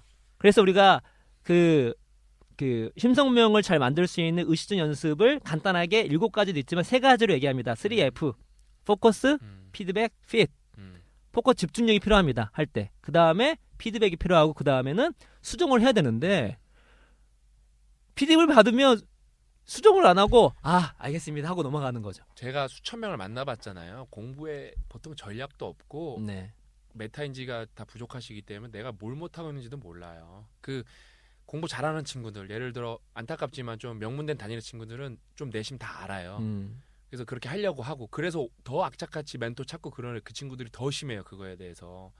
그냥 그게 부익부 빈익빈이죠. 너무 안타까운 거죠. 그러니까 좀 제가 볼 때 이번에 이 책 진짜 공부법 책 좀 딸딸딸딸 읽으셨으면 좋겠어요. 딸딸딸딸. 읽고 하면서 스스로 피드백 받으시고 전략을 세우고 또 전략 세우고 그 다음에 실제로 행동해야 됩니다.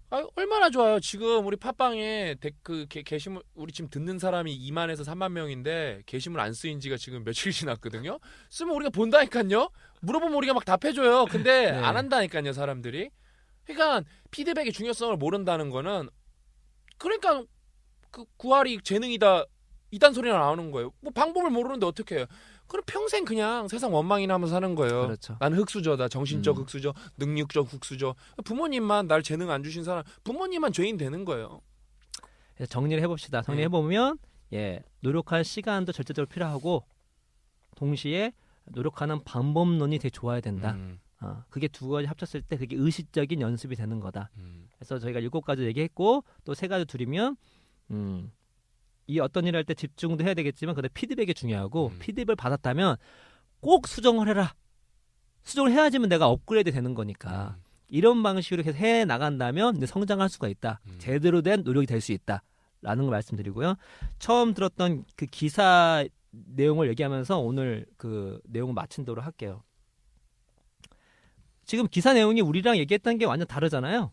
우리가 지금 박사님 저랑 얘기했던 거하고 완전 반대 얘기를 하고 있는 거잖아요. 그래서 기사가 제대로 된 건가를 한번 살펴봤습니다.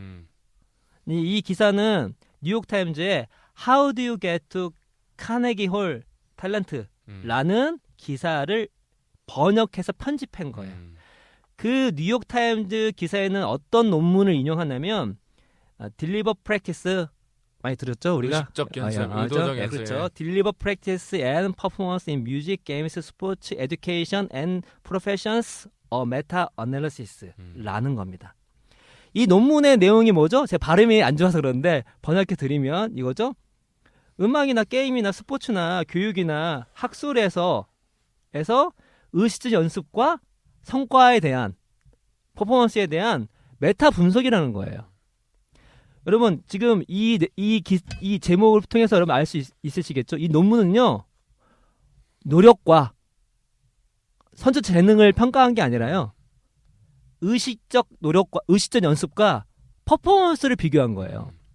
그래서 제가 한번 읽어볼게요. 이거 기사 다시 한번 읽어볼게요. 논문의 결론은 아무리 노력해도 선천적 재능을 따라가기 힘들다라고 나왔잖아요. 이 기사에는 실제는 뭐냐? 이 기사는 완전하게 와전된 거예요. 거짓말이죠. 거짓말이죠. 네. 예, 논문은 뭐냐면 에릭슨이 그렇게 의식적 연습 중요하다는데 네가 생각하는 것만큼은 중요하지 않다는 거죠. 다른 많은 것들이 더 중요한 게 있다 얘기하는 거예요. 그 다른 것들이 선천 재능이라고 얘기하지 않았어요.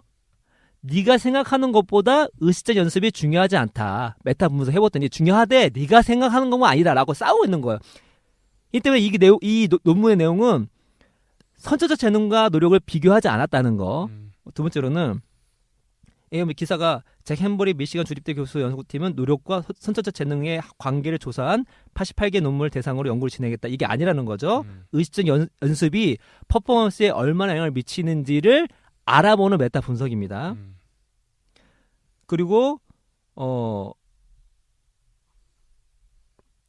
연구 결과 학술 분야에서 노력한 시간이 실력의 차이를 결정짓는 비율은 4%에 불과한 거 나타났다. 이건 이렇게 바뀌어야 되겠죠?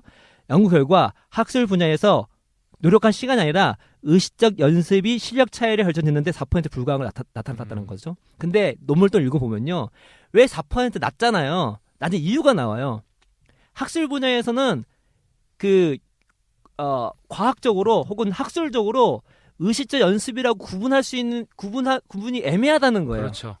그러니까 이 의미 자체를 규정하기가 어려운 거예요. 그러니까 4%밖에 할 얘기가 없는 거예요. 더불어서 예를 들어서 이 사람이 박사면 박사 퍼포먼스를 했을 때 아시겠지만 석사에 또 어떻게 했냐 또 달라지잖아요. 이 사람이 석사면 얘가 학부 때 얼마만큼 열심히 했느냐 달라지잖아요. 그러니까 사전에 얼마나 공부했냐에 따라 달라질 수 있거든요. 근데 그런 것들을 종합할 수 없기 때문에 4%라고 말할 수 없다고 얘기하는 거예요. 그러니까 오히려 반대로 우리가 갖고 있는 논문의 한계를 얘기한 거나 마찬가지입니다.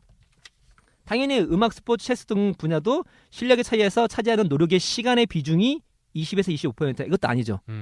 노력의 시간의 비중이 아니라 의식적인 노력인 거죠. 의식적인 연습인 거죠. 의식적인 연습은 노력 시간이 아닙니다. 얘기했죠? 방법론을 얘기하고 있는 방법론을.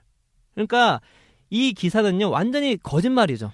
이 사람 호도를 너무 심하게 해갖고 이 기자 문제가 있어. 제가 볼 때 이거 완전 잘못된 기사예요. 진짜. 그러니까 이게 이렇게 마지막에 어떤 얘기가 하냐면 어떤 분야든 선천적 재능이 없으면 아무리 노력해도 대가가 될 수 있는 확률은 그리 높지 않다는 결론이다.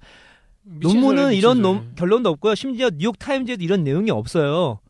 그 내용을 자기 지금, 생각이에요. 자기 그렇죠. 생각. 자기 생각을 이렇게 넣은 겁니다, 여러분. 네. 근데 중요한 건 뭐냐면 이게 정말 분노스러운 게 뭐냐면 이걸 읽고 한 사람의 인생이 망칠 수가 있는 거예요. 당연한 거죠. 댓글을 보더라도 보시면 그냥 일반인 입장에서는 이거 믿을 수밖에 없는 거예요. 네. 아니 무슨 뭐 되게 유명한 되게 권위 있는 학술지에 나와가지고 뉴욕 타임즈에 나왔다는 거고 이 논문이 관련된 연구 논문 중에 최고 광범위한 연구라고 하니까 당연히 일반인들은 믿지 않기가 힘든 거죠. 그러니까 이걸 믿었을 때 어떻게 될까요? 재능이 다다 믿었을 때 노력의 어떤 가치를 폄하시킬 수밖에 없는 거잖아요. 혹은 내가 뭔가를 못했을 때 내 노력이 부족이 아니라 내 재능이 없구나. 우리가 계속 말씀드렸던 그런 패러다임에 빠지게 되면서 실제로 좀 더 노력하고 좋은 방법론을 하면 극복할 수 있는 건데 그거를 극복하지 못하고 임계점을 넘지 못하고 포기하는 상황이 벌어질 수 있다는 거죠. 노력하면 할 수 있는 것이 너무나 많은데 여러분 저희가 뭐 노력을 한다고 해서 마이클 조단이나 뭐 메시처럼 된다는 거 말씀드린 거 아니잖아요. 프로나 전문가를 얘기하는 거잖아요. 우리 박사님이 호기롭게 말씀하시는 거 있잖아요. 여러분 제가 다른 거 아니하고 전문가까지는 프로까지는 만들 자신이 있습니다. 그렇죠. 그게 그렇죠. 노력만 하면 가능하거든요. 네. 근데 박사님 거기 동기부여를 해주시는 거고 워낙 많이 봐서 저는 예. 사례를 또 우리가 같이 책을 통해서 방법론 얘기해 주는 거고 네. 저희도 재능이 없다고 얘기하는 거 아니에요. 네. 다시 반복드리죠. 재능이 있겠죠. 근데 우리는 재능을 판단하기가 어려워요. 말씀드렸죠? 초창기 때 잘하는 걸로 재능을 판단할 수 없다는 거죠. 또 극상의 뭐 우사인 볼트나 재능이 있을 수 있겠죠. 그러나 우리 모두가 막 우사인 볼트 되려는 거 아니잖아요. 근데 노력을 하면 정확한 방법으로 가장 근거 있는 방법으로 합리적인 방법으로 절대적인 노력의 시간을 넓히면 특정 분야의 전문가나 프로는 다 될 수 있다는 것이 우리들의 생각입니다. 좋은 예가 마지막으로 제가 하나 해드리면은 봐보세요. 뭐 예를 들어 고 작가님 예를 들어 우사인 볼트 얘기하면 그렇게 반론할 수 있어요. 보라고 우사인 볼트 원래 저렇게 태어날 때 달리기 잘하지 않냐고.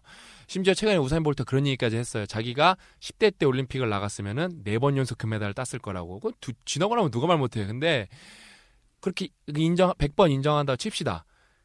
근데 99%의 우리는 육상 이런 피지컬한 걸 뭘로 먹고 살지가 않아요. 99% 우리는 회사에 가고 일을 하고 연구를 하고 공부를 하고 그렇게 먹고 살기 때문에 그거는 육체적인 거는 좀 다를 수가 있죠. 완전 종이 다르기 때문에 흑인 백인 우리가 완전 다른 유잖아요. 근데 우리가 여러분이 그런 거는 적절한 예가 아닌 거예요. 적절한 예가 아주 잘못된 예인 거예요. 아주 특이한 케이스. 평범한 케이스를 얘기해야 되는 거예요. 아웃라이어를 예. 듣고 얘기한 거 그야말로. 예, 평범한 케이스. 뭐 바이올린도 이런 것도 다 특이한 케이스예요. 어떻게 보면 평범한 케이스. 제가 독서 열심히 하면 독서 잘할 수 있나요? 당연하죠. 제가 수할 못인데 열심히 하면 당연하죠. 제가 영어 전혀 못하는데 영어 잘하면 잘할 수 있나요? 무조건이죠. 다 잘할 수 있는데 여러분 열심히 어때요? 하면 예. 논문 잘 쓸 수 있나요? 당연하죠. 심지어 아까 제가 했잖아요. 제가 운동 못하는데 골프도 사부님 잘 만나갖고 배우니까 어때요? 막 사람들이 왜 이렇게 잘하냐 그러잖아요. 근데 어때요? 안 하니까 없어지고. 결국에는 다 노력이에요. 그 다음에 재능이 있죠. 근데 저는 재능을 좀 다르게 말하고 있죠. 성향, 기호, 그 특징이냐니까요. 근데 그걸 발견하려면은 그 발견하려면 어떻게 돼요? 이것저것 시도해볼 수많은 방법밖에 없어요. 그 방법밖에 없는 거예요. 그러려면 뭘 해야 돼요? 노력밖에 없는 거예요. 부지런해야 돼요. 무조건요. 게으른 거는 어떤 것도 여러분 변명이 될 수가 없어요. 여러분이 어떤 필드에 있든 어떤 걸 하든 어떤 곳을 바라보고 있든 그거는 여러분한테 플러스 알파가 절대 될 수 없어요. 마이너스 알파지. 예? 그렇기 때문에 무조건 제대로 올바른 방법으로 꾸준히 노력을 해야 된다. 그러면은 누구나 행복한 인생을 살 수 있다가 결론입니다. 예. 했습니다. 저의 이제 결론을 말씀드렸고요. 그래서 저의 결론에 뭔가 같이 공감을 하신다면 우리 열심히 노력합시다. 예, 앞으로 이 특강을 쭉 해드릴 거거든요. 이제 뭐 그래서 기대하셔도 좋고. 적극적으로 질문을 주세요. 질문 주시면 책을 읽으시거나 아니면 저희 내용을 듣고 또 궁금한 사항이나 또 꼭 질문이 아니다 할지라도 자기 경험담, 성공담, 실패담 있으시면 같이 공유하면 다른 분들한테 엄청난 도움이 되고 본인한테도 도움을 많이 받을 수 있습니다. 저희도 좋고요. 또 그런 사례도 보면서 저희도 더 내용적인 거나 더 중요한 것들을 캐치할 수 있으니까 그러면서 같이 한번 만들어가는 우리 이제 특강 시간이 됐으면 좋겠다는 생각이 들고요. 특강은 우리가 계속 이어지니까요. 여러분께서 계속 기대하시고 기다려주셨으면 고맙겠습니다. 여기서 오늘 방송 마치도록 하겠습니다. 수고하셨습니다. 수고하셨습니다.